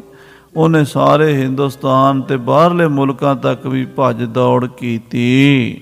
ਕਰਹਿ ਵਪਾਰ ਜਹਾਜ਼ ਕੇ ਜੇ ਫਿਰਤ ਕਨੇਰੇ। ਜਿਹੜੇ ਜਹਾਜ਼ਾਂ ਦੇ ਉੱਤੇ, ਸਮੁੰਦਰੀ ਸ਼ਿਪ ਦੇ ਉੱਤੇ ਦੂਜੇ ਮੁਲਕਾਂ 'ਚ ਸਮਾਨ ਵੇਚਣ ਜਾਂਦੇ ਨੇ ਵਪਾਰੀ, ਜਿਹੜੇ ਉੱਥੋਂ ਸਮਾਨ ਲੈ ਕੇ ਆਉਂਦੇ ਨੇ, ਆਦਾਨ ਪ੍ਰਦਾਨ ਹੁੰਦਾ ਨਾ ਸ਼ਿਪਾਂ ਦੇ ਵਿੱਚ। ਬੜਾ ਵੱਡਾ ਸਮਾਨ ਪੁਰਾਣੇ ਜ਼ਮਾਨੇ 'ਚ ਸ਼ਾਹੂਕਾਰ ਲੋਕ ਲੱਦ ਲੈਂਦੇ ਸਨ। ਜਿਹੜੀ ਚੀਜ਼ ਹਿੰਦੁਸਤਾਨ 'ਚ ਹੁੰਦੀ, ਹਿੰਦੁਸਤਾਨ 'ਚੋਂ ਲੱਦ ਕੇ ਦੂਜੇ ਮੁਲਕ 'ਚ ਜਾਣੀ, ਜਿਹੜੀ ਉਸ ਮੁਲਕ 'ਚ ਹੁੰਦੀ ਉਹ ਲੱਦ ਕੇ ਹਿੰਦੁਸਤਾਨ 'ਚ ਲਿਆਉਣੀ। ਇਹ ਕੰਮ 'ਚ ਜੋ ਜਿਹੜੇ ਵਪਾਰੀ ਲੱਖਾਂ ਕਰੋੜਾਂ ਦਾ ਵਪਾਰ ਕਰਦੇ ਆ, ਬਹੁਤ ਸਾਰੀਆਂ ਜੜੀਆਂ ਬੂਟੀਆਂ ਵੇਚਦੇ ਆ। ਅਵਨੀ ਮੰਡਲ ਮਹਿ ਫਿਰੇ ਕਿਤ ਹਾਥ ਨਾ ਆਈ। ਸਾਰੀ ਧਰਤੀ ਦੇ ਉੱਤੇ ਫਿਰ ਕੇ ਵੇਖਿਆ, ਚੀਨ ਮਚੀਨ ਤੱਕ, ਤਿੱਬਤ ਤੱਕ, ਬੰਗਲਾਦੇਸ਼ ਤਾਈਂ, ਇੱਧਰ ਕਾਬਲ ਤੱਕ, ਕਸ਼ਮੀਰ ਤੱਕ, ਕੋਈ ਇਲਾਕਾ ਹੀ ਨਹੀਂ ਛੱਡਿਆ ਕਿ ਜਿੱਥੋਂ ਪਤਾ ਲੱਗੇ ਵੀ ਉੱਥੇ ਹਰੜਾਂ ਹੁੰਦੀਆਂ, ਉੱਥੇ ਹੀ ਬੰਦੇ ਭੇਜਤੇ ਵੀ ਕਿਤੋਂ ਸਾਨੂੰ ਐਡੀ ਵੱਡੀ ਹਰੜ ਚਾਹੀਦੀ ਹੈ। ਸ਼ਾਹ ਜਹਾਂ ਕੋ ਹੋਤ ਨਿਤ ਅਤ ਸ਼ੈਦ ਉਚਤਾਈ। ਜਿਉਂ-ਜਿਉਂ ਲੇਟ ਹੁੰਦਾ ਜਾਂਦਾ ਕੰਮ, ਦੇਰੀ ਹੋਈ ਜਾਂਦੀ ਹੈ, ਬਾਦਸ਼ਾਹ ਦੀ ਚਿੰਤਾ ਵੱਧਦੀ ਜਾਂਦੀ ਹੈ, ਕਿਉਂਕਿ ਉਹਦੇ ਪੁੱਤਰ ਦੀ ਹਾਲਤ ਖਰਾਬ ਹੁੰਦੀ ਜਾ ਰਹੀ ਹੈ। ਹਕੀਮ ਡਾਕਟਰ ਜਿੰਨੀਆਂ ਦਵਾਈਆਂ ਦੇ ਦੇ ਕੇ ਥੱਕ ਗਏ ਨੇ, ਕੋਈ ਵੀ ਦਵਾਈ ਲੱਗ ਨਹੀਂ ਰਹੀ। ਹੋਤ ਵਜ਼ੀਰ ਜੋ ਸ਼ਾਹ ਕੋ ਗੁਰ ਸਿੱਖਨ ਪਾਸੇ। ਸਾਧ ਸੰਗਤ ਜੀ, ਬਾਦਸ਼ਾਹ ਦੇ ਜਿਹੜੇ ਵਜ਼ੀਰ ਸਨ, ਜਿਹੜੇ ਬਾਦਸ਼ਾਹ ਦੇ ਕੋਲ ਸਲਾਹਕਾਰ ਮੰਤਰੀ ਲੋਕ ਸਨ, ਉਹਨਾਂ ਨੇ ਗੁਰਸਿੱਖਾਂ ਤੋਂ ਸੁਣਿਆ। ਕਰਾਮਾਤ ਸਾਹਿਬ ਗੁਰੂ ਸੁਨ ਭਇਓ ਹੁਲਾਸੇ। ਕਿਸੇ ਵਜ਼ੀਰ ਨੇ, ਕਿਸੇ ਵੱਡੇ ਬੰਦੇ ਨੇ, ਕਿਸੇ ਸਿੱਖ ਦੇ ਮੂੰਹ ਤੋਂ ਸੁਣਿਆ ਵੀ ਜਿਹੜੀ ਚੀਜ਼ ਕਿਤੋਂ ਨਹੀਂ ਮਿਲ ਸਕਦੀ, ਉਹ ਸ੍ਰੀ ਗੁਰੂ ਨਾਨਕ ਦੇਵ ਜੀ ਦੇ ਘਰ ਤੋਂ ਮਿਲ ਜਾਂਦੀ ਹੈ। ਆਖੋ ਸਤਿਨਾਮ ਸ੍ਰੀ ਵਾਹਿਗੁਰੂ। ਸਭ ਤੇ ਵੱਡਾ ਸਤਿਗੁਰੂ ਨਾਨਕ ਜਿਨ ਕਲ ਰਾਖੀ ਮੇਰੀ।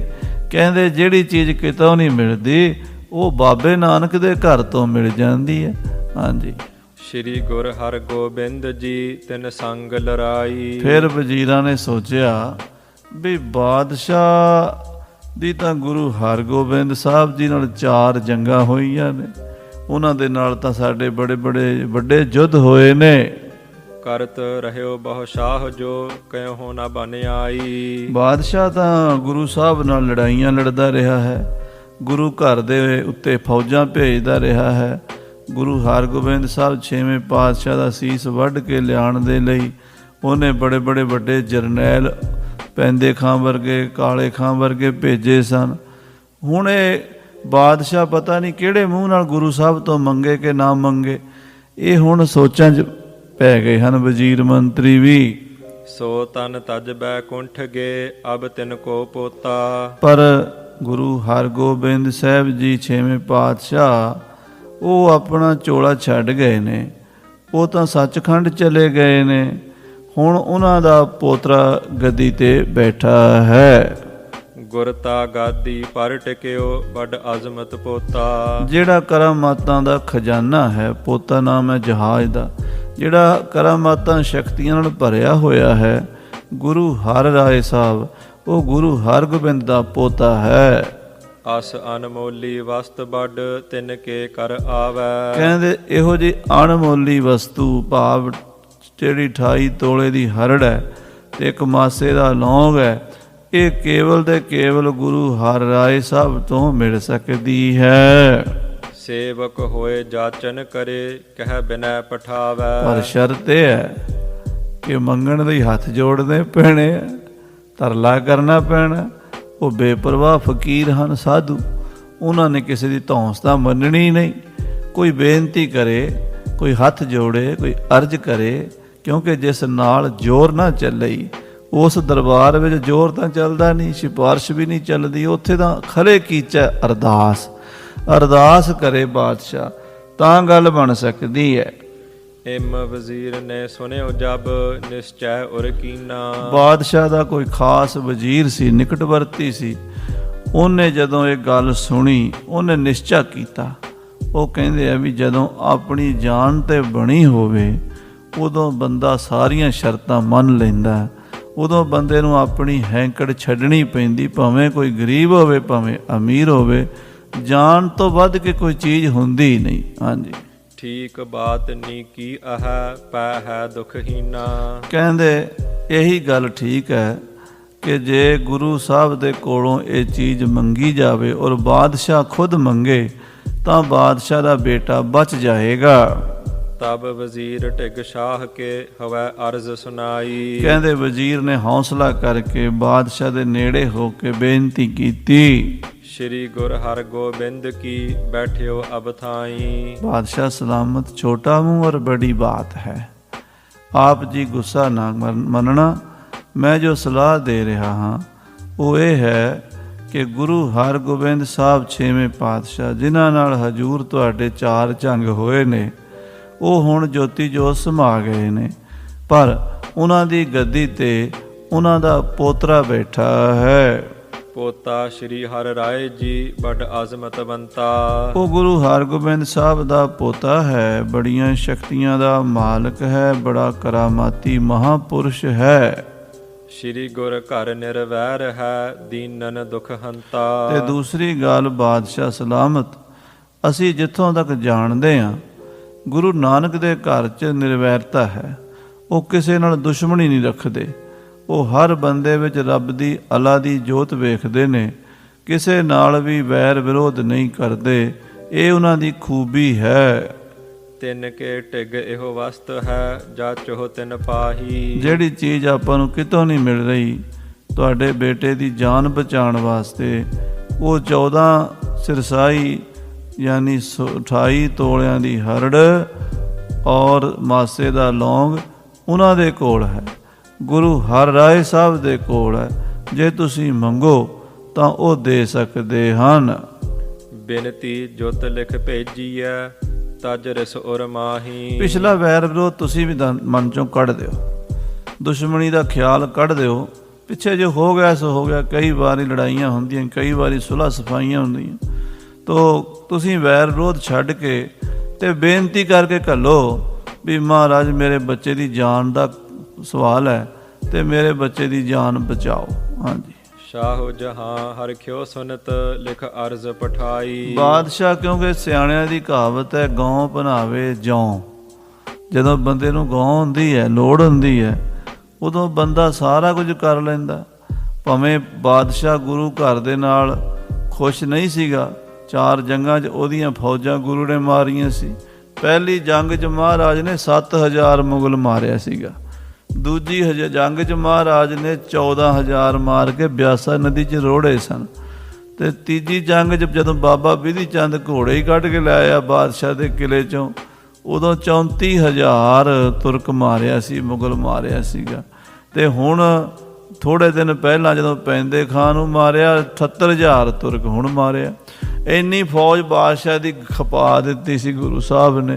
ਇਸ ਕਰਕੇ ਬਾਦਸ਼ਾਹ ਵਿੱਚੋਂ ਤਾਂ ਖੁਸ਼ ਨਹੀਂ ਸੀ, ਪਰ ਹੁਣ ਜਦੋਂ ਉਹਨੂੰ ਮਹਿਸੂਸ ਹੋਇਆ ਵੀ ਮੇਰੇ ਬੱਚੇ ਦੀ ਜਾਨ ਦਾ ਸਵਾਲ ਹੈ, ਉਹਦਾ ਖਿਆਲ ਬਦਲ ਗਿਆ। ਬੰਦੇ ਦੇ ਖਿਆਲ ਬਦਲਦੇ ਰਹਿੰਦੇ, ਹਰ ਚੀਜ਼ ਬਦਲਦੀ ਸੰਸਾਰ ਦੇ ਵਿੱਚ।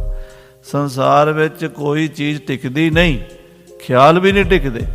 ਅੱਜ ਜਿਹੜਾ ਖਿਆਲ ਸਾਨੂੰ ਚੰਗਾ ਲੱਗਦਾ, ਹੋ ਸਕਦਾ ਕੱਲ੍ਹ ਸਾਨੂੰ ਗਲਤ ਲੱਗਣ ਲੱਗ ਜਾਵੇ। ਜਿਹੜਾ ਸਾਨੂੰ ਗਲਤ ਲੱਗਦਾ, ਹੋ ਸਕਦਾ ਕੱਲ੍ਹ ਨੂੰ ਚੰਗਾ ਲੱਗਣ ਲੱਗ ਜਾਵੇ। ਇਸ ਤਰ੍ਹਾਂ ਬਾਦਸ਼ਾਹ ਦਾ ਖਿਆਲ ਬਦਲ ਗਿਆ।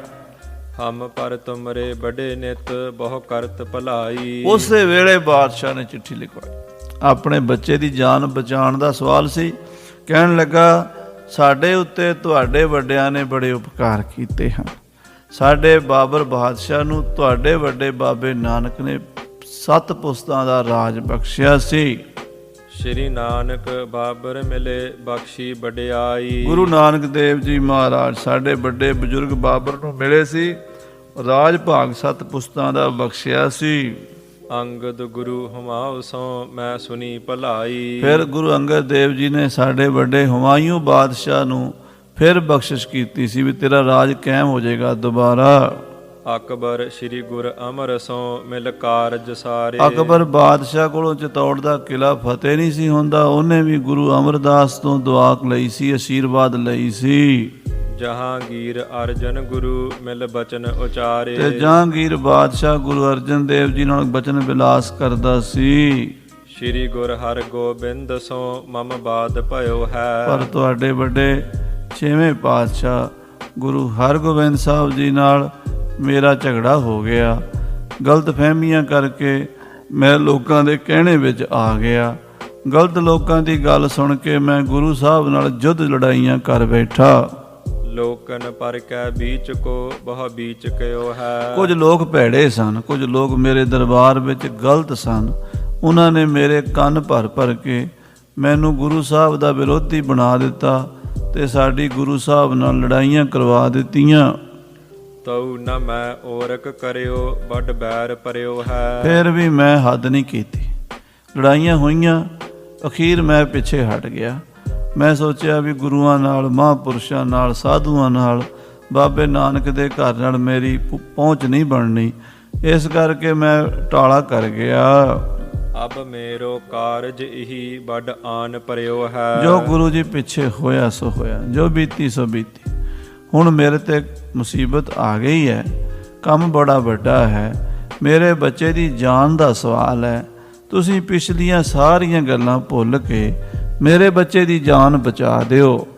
ਸੁਤ ਮੇਰੋ ਬਿਮਾਰ ਹੈ ਤੁਮ ਢਿਗ ਉਪਚਾਰੇ। ਮੇਰਾ ਬੱਚਾ ਬਿਮਾਰ ਹੈ, ਮੇਰਾ ਬੱਚਾ ਮੌਤ ਦੇ ਮੂੰਹ 'ਚ ਪਿਆ ਹੋਇਆ ਹੈ ਤੇ ਗੁਰੂ ਸਾਹਿਬ ਜੀ ਤੁਹਾਡੇ ਕੋਲ ਇਲਾਜ ਹੈ, ਤੁਹਾਡੇ ਕੋਲ ਦਵਾਈ ਹੈ, ਤੁਸੀਂ ਦਵਾਈ ਦੇ ਕੇ ਮੇਰੇ ਬੱਚੇ ਦੀ ਜਾਨ ਬਚਾ ਦਿਓ। ਦੁਰਲਭ ਵਸਤ ਖੋਜੀ ਕਨੀ ਨਹ ਪਾਏ ਉਦਾਰੇ। ਇਹ ਦੁਰਲਭ ਦਵਾਈ ਹੈ ਜਿਹੜੀ ਸਾਰੀ ਦੁਨੀਆ 'ਚ ਮੈਂ ਲੱਭ ਬੈਠਾ, ਮੈਨੂੰ ਨਹੀਂ ਲੱਭੀ। ਪਰ ਮੈਨੂੰ ਆਸ ਹੈ ਕਿ ਤੁਸੀਂ ਆਪਣੇ ਦਵਾਖਾਨੇ ਦਾ ਮੂੰਹ ਖੋਲੋਗੇ ਤੇ ਉਹਦੇ ਵਿੱਚੋਂ ਮੈਨੂੰ ਇਹ ਦੋਵੇਂ ਚੀਜ਼ਾਂ ਭੇਜੋਗੇ। ਇਤਿਆਦਿਕ ਲਿਖ ਕਰ ਪਠੀ ਭੇਜਿਓ ਉਮਰਾਊ। ਬਾਦਸ਼ਾਹ ਨੇ ਇਸ ਤਰ੍ਹਾਂ ਚਿੱਠੀ ਵਿੱਚ 14 ਸਿਰਸਾਈ 28 ਤੋਲੇ ਦੀ ਹਰੜ, 1 ਮਾਸੇ ਦਾ ਲੌਂਗ ਮੰਗਿਆ। ਲਿਖ ਕੇ ਆਪਣੀ ਮੋਹਰ ਲਾ ਕੇ ਆਪਣੇ ਦਸਤਖਤ ਕਰਕੇ ਬਾਦਸ਼ਾਹ ਨੇ ਆਪਣੇ ਖਾਸ ਬੰਦੇ ਉਮਰਾਵ ਜਿਹੜੇ ਵਜ਼ੀਰ ਮੰਤਰੀ ਸਨ, ਨਾਲ ਬਹੁਤ ਸਾਰੇ ਘੋੜੇ, ਸ਼ਸਤਰ, ਬਸਤਰ ਗੁਰੂ ਸਾਹਿਬ ਨੂੰ ਨਜ਼ਰਾਨਾ ਕਰ। ਬਾਦਸ਼ਾਹੀ ਹਿਸਾਬ ਨਾਲ ਹੀ ਹੁੰਦਾ ਨਾ, ਰਾਜੇ ਮਹਾਰਾਜੇ ਕਿਸੇ ਨੂੰ ਦੇਣਗੇ ਵੀ ਤਾਂ ਛੋਟੀ ਮੋਟੀ ਥੋੜ੍ਹਾ ਚੀਜ਼ ਦੇਣੀ ਹੈ। ਬੜੇ ਬੜੇ ਕੀਮਤੀ ਲੱਖਾਂ ਲੱਖਾਂ ਰੁਪਏ ਦੇ ਘੋੜੇ, ਚੰਗੇ ਸ਼ਸਤਰ, ਚੰਗੇ ਕੱਪੜੇ, ਬਹੁਤ ਵਧੀਆ ਵਧੀਆ ਸੋਨੇ ਚਾਂਦੀ ਦੇ ਭਾਂਡੇ, ਇੱਦਾਂ ਦੀਆਂ ਚੀਜ਼ਾਂ ਫਿਰ ਬਾਦਸ਼ਾਹ ਨੇ 7ਵੇਂ ਪਾਤਸ਼ਾਹ ਮਹਾਰਾਜ ਦੇ ਚਰਨਾਂ 'ਚ ਨਜ਼ਰਾਨੇ ਵਜੋਂ ਭੇਜੀਆਂ ਹਨ। ਤੂਰਨ ਪੰਥ ਉਲੰਘ ਕੈ ਕੀਰਤ ਪੁਰ ਥਾਉ। ਬਾਦਸ਼ਾਹ ਦੇ ਭੇਜੇ ਹੋਏ ਬੰਦੇ ਬਾਦਸ਼ਾਹ ਦੀ ਚਿੱਠੀ ਲੈ ਕੇ ਛੇਤੀ ਨਾਲ ਸ੍ਰੀ ਕੀਰਤਪੁਰ ਸਾਹਿਬ ਆਏ ਹਨ। ਆਏ ਕਰਿਓ ਡੇਰਾ ਤਬਹਿ ਨਿਸਪੁਰੀ ਬਤਾਈ। ਰਾਤ ਆ ਕੇ ਡੇਰਾ ਕੀਤਾ, ਸ੍ਰੀ ਕੀਰਤਪੁਰ ਸਾਹਿਬ ਵਿਖੇ ਰਾਤ ਕੱਟੀ। ਦਿਨ ਅਗਲੇ ਲਾਗੀ ਸਭਾ ਗੁਰ ਬੀਚ ਸੁਹਾਈ। ਅਗਲੇ ਦਿਨ ਦੀਵਾਨ ਸਜਿਆ, ਮਹਾਰਾਜ ਦੀਵਾਨ ਵਿੱਚ ਸੋਭਾ ਪਾ ਰਹੇ ਹਨ ਸਤਿਗੁਰੂ 7ਵੇਂ ਪਾਤਸ਼ਾਹ ਜੀ। ਆਏ ਕਰੀ ਪਦ ਬੰਦਨਾ ਦੀਨਸ ਪਰਵਾਨਾ। ਆ ਕੇ ਮੱਥਾ ਟੇਕਿਆ ਤੇ ਗੁਰੂ ਸਾਹਿਬ ਜੀ ਨੂੰ ਪਰਵਾਨਾ ਦਿੱਤਾ, ਬਾਦਸ਼ਾਹ ਦੀ ਚਿੱਠੀ ਦਿੱਤੀ। ਕਰਿਓ ਸੁਨਾਵਨ ਸਕਲ ਪਠ ਗੁਰ ਕੇ ਅਗਵਾਨਾ। ਔਰ ਸਾਰਾ ਗੁਰੂ ਸਾਹਿਬ ਜੀ ਨੂੰ ਸੁਣਾਇਆ, ਸਾਰਾ ਮਾਜਰਾ ਦੱਸਿਆ। ਮਹਾਰਾਜ ਜੀ ਆ ਬਾਦਸ਼ਾਹ ਦੇ ਪੁੱਤਰ ਦੀ ਜਾਨ ਦਾ ਸਵਾਲ ਹੈ, ਆਪ ਜੀ ਕਿਰਪਾ ਕਰੋ ਤੇ ਇਹ 2 ਚੀਜ਼ਾਂ ਆਪਣੇ ਖਜ਼ਾਨੇ ਚੋਂ ਦੇ ਕੇ ਸਾਨੂੰ ਨਿਵਾਜੋ। ਆਸ ਹੈ ਤੁਸੀਂ ਸਾਨੂੰ ਨਾ ਨਹੀਂ ਕਰੋਗੇ। ਸਤਿਗੁਰੂ ਪਾਤਸ਼ਾਹ ਮਹਾਰਾਜ ਦਾ ਤਾਂ ਘਰ ਸਾਰਿਆਂ ਵਾਸਤੇ ਖੁੱਲ੍ਹਾ ਹੈ, ਨਾ ਕੋ ਬੈਰੀ ਨਹੀਂ ਬਿਗਾਨਾ, ਸਗਲ ਸੰਗ ਹਮ ਕੋ ਬਣਾਈ। ਦੀਨ ਦਿਆਲ 7ਵੇਂ ਪਾਤਸ਼ਾਹ ਜੀ ਮਹਾਰਾਜ ਕਿਰਪਾ ਕਰਨਗੇ। ਇੱਕ ਇਹਨਾਂ ਨੇ ਇਹ ਵੀ ਕਿਹਾ ਕਿ ਮਹਾਰਾਜ ਬਾਦਸ਼ਾਹ ਨੇ ਇਹ ਵੀ ਕਿਹਾ ਸੀ ਜੇ ਹੋ ਸਕੇ ਤੇ ਗਜਮੋਤੀ ਵੀ ਭੇਜ ਦੇਣਾ। ਮੈਂ ਬਾਦਸ਼ਾਹ ਹਾਂ, ਮੈਂ ਅਜੇ ਤਾਈਂ ਗਜਮੋਤੀ ਨਹੀਂ ਦੇਖਿਆ। ਗਜਮੋਤੀ ਕੀ ਹੁੰਦਾ ਸਾਧ ਸੰਗਤ ਜੀ? ਇੱਕ ਮੋਤੀ ਹੁੰਦਾ, ਉਹ ਹੁੰਦਾ ਵਾਹਵਾ ਵੱਡਾ ਹੈ, ਪਰ ਉਹ ਨਿਕਲਦਾ ਹਾਥੀ ਦੇ ਸਿਰ ਵਿੱਚੋਂ ਹੈ, ਉਹ ਹੋਰ ਨਹੀਂ ਕਿਤੋਂ ਹੁੰਦਾ, ਹਾਥੀ ਦੇ ਸਿਰ ਚੋਂ ਨਿਕਲਦਾ। ਤੁਸੀਂ ਇੱਕ ਕਹਾਵਤ ਸੁਣੀ ਹੋਣੀ ਹੈ, ਹਾਥੀ ਜਿਉਂਦਾ ਲੱਖ ਦਾ, ਮਰਿਆ 1.25 ਲੱਖ ਦਾ। ਉਹ 1.25 ਲੱਖ ਦਾ ਤਾਂ ਹੁੰਦਾ ਹੈ ਇਹ ਹਾਥੀ ਦੇ ਜਿੰਨੇ ਸਰੀਰ ਚੋਂ ਪਾਰਟਸ ਨਿਕਲਦੇ ਨੇ ਉਹਨਾਂ 'ਚ ਕਈ ਚੀਜ਼ਾਂ ਬਹੁਤ ਕੀਮਤੀ। ਹਾਥੀ ਦੇ ਦੰਦ ਤਾਂ ਪਤਾ ਹੀ ਹੈ ਕਿੰਨੇ ਮਹਿੰਗੇ ਹੁੰਦੇ ਨੇ, ਉਹਦੀਆਂ ਹੱਡੀਆਂ ਵੀ ਜਿਹੜੀਆਂ ਨੇ ਉਹ ਵੀ ਬਹੁਤ ਸਾਰੇ ਚੀਜ਼ਾਂ 'ਤੇ ਲੱਗਦੀਆਂ ਨੇ, ਅਤੇ ਉਹਦੇ ਵਿੱਚੋਂ ਬਹੁਤ ਕੁਝ ਨਿਕਲਦਾ ਹਾਥੀ ਦੇ ਸਰੀਰ ਵਿੱਚੋਂ ਮਰਨ ਤੋਂ ਬਾਅਦ। ਅਤੇ ਕਈ ਵਾਰੀ ਸਾਰਿਆਂ ਦੇ ਨਹੀਂ, ਹਜ਼ਾਰਾਂ ਹਾਥੀਆਂ ਪਿੱਛੋਂ ਕਿਸੇ ਇੱਕ ਹਾਥੀ ਦੇ ਸਿਰ 'ਚੋਂ ਮੋਤੀ ਵੀ ਨਿਕਲ ਆਉਂਦਾ, ਉਹਨੂੰ ਗਜਮੋਤੀ ਕਹਿੰਦੇ। ਜੇ ਕਿਤੇ ਉਹ ਨਿਕਲ ਆਵੇ ਤੇ ਹਾਥੀ ਕਰੋੜਾਂ ਦਾ, ਫਿਰ 1.25 ਲੱਖ ਦਾ ਨਹੀਂ, ਫਿਰ 1.25 ਕਰੋੜ ਦਾ ਕਹਿ ਲਓ। ਉਹ ਮਹਾਰਾਜ ਮੈਂ ਦੇਖਣਾ ਚਾਹੁੰਦਾ। ਮਹਾਰਾਜ ਸੱਚੇ ਪਾਤਸ਼ਾਹ ਨੇ 3 ਚੀਜ਼ਾਂ ਕਢਾ ਕੇ ਭੇਜੀਆਂ ਸਨ। ਉਹ ਕੱਲ੍ਹ ਨੂੰ ਕਥਾ ਆਪਾਂ ਸਰਵਣ ਕਰਾਂਗੇ। ਸਮੇਂ ਦੇ ਲਿਹਾਜ਼ ਨਾਲ ਸਮਾਪਤੀ ਹੈ। ਹੇ ਗੋਬਿੰਦ, ਹੇ ਗੋਪਾਲ, ਹੇ ਦਇਆਲ।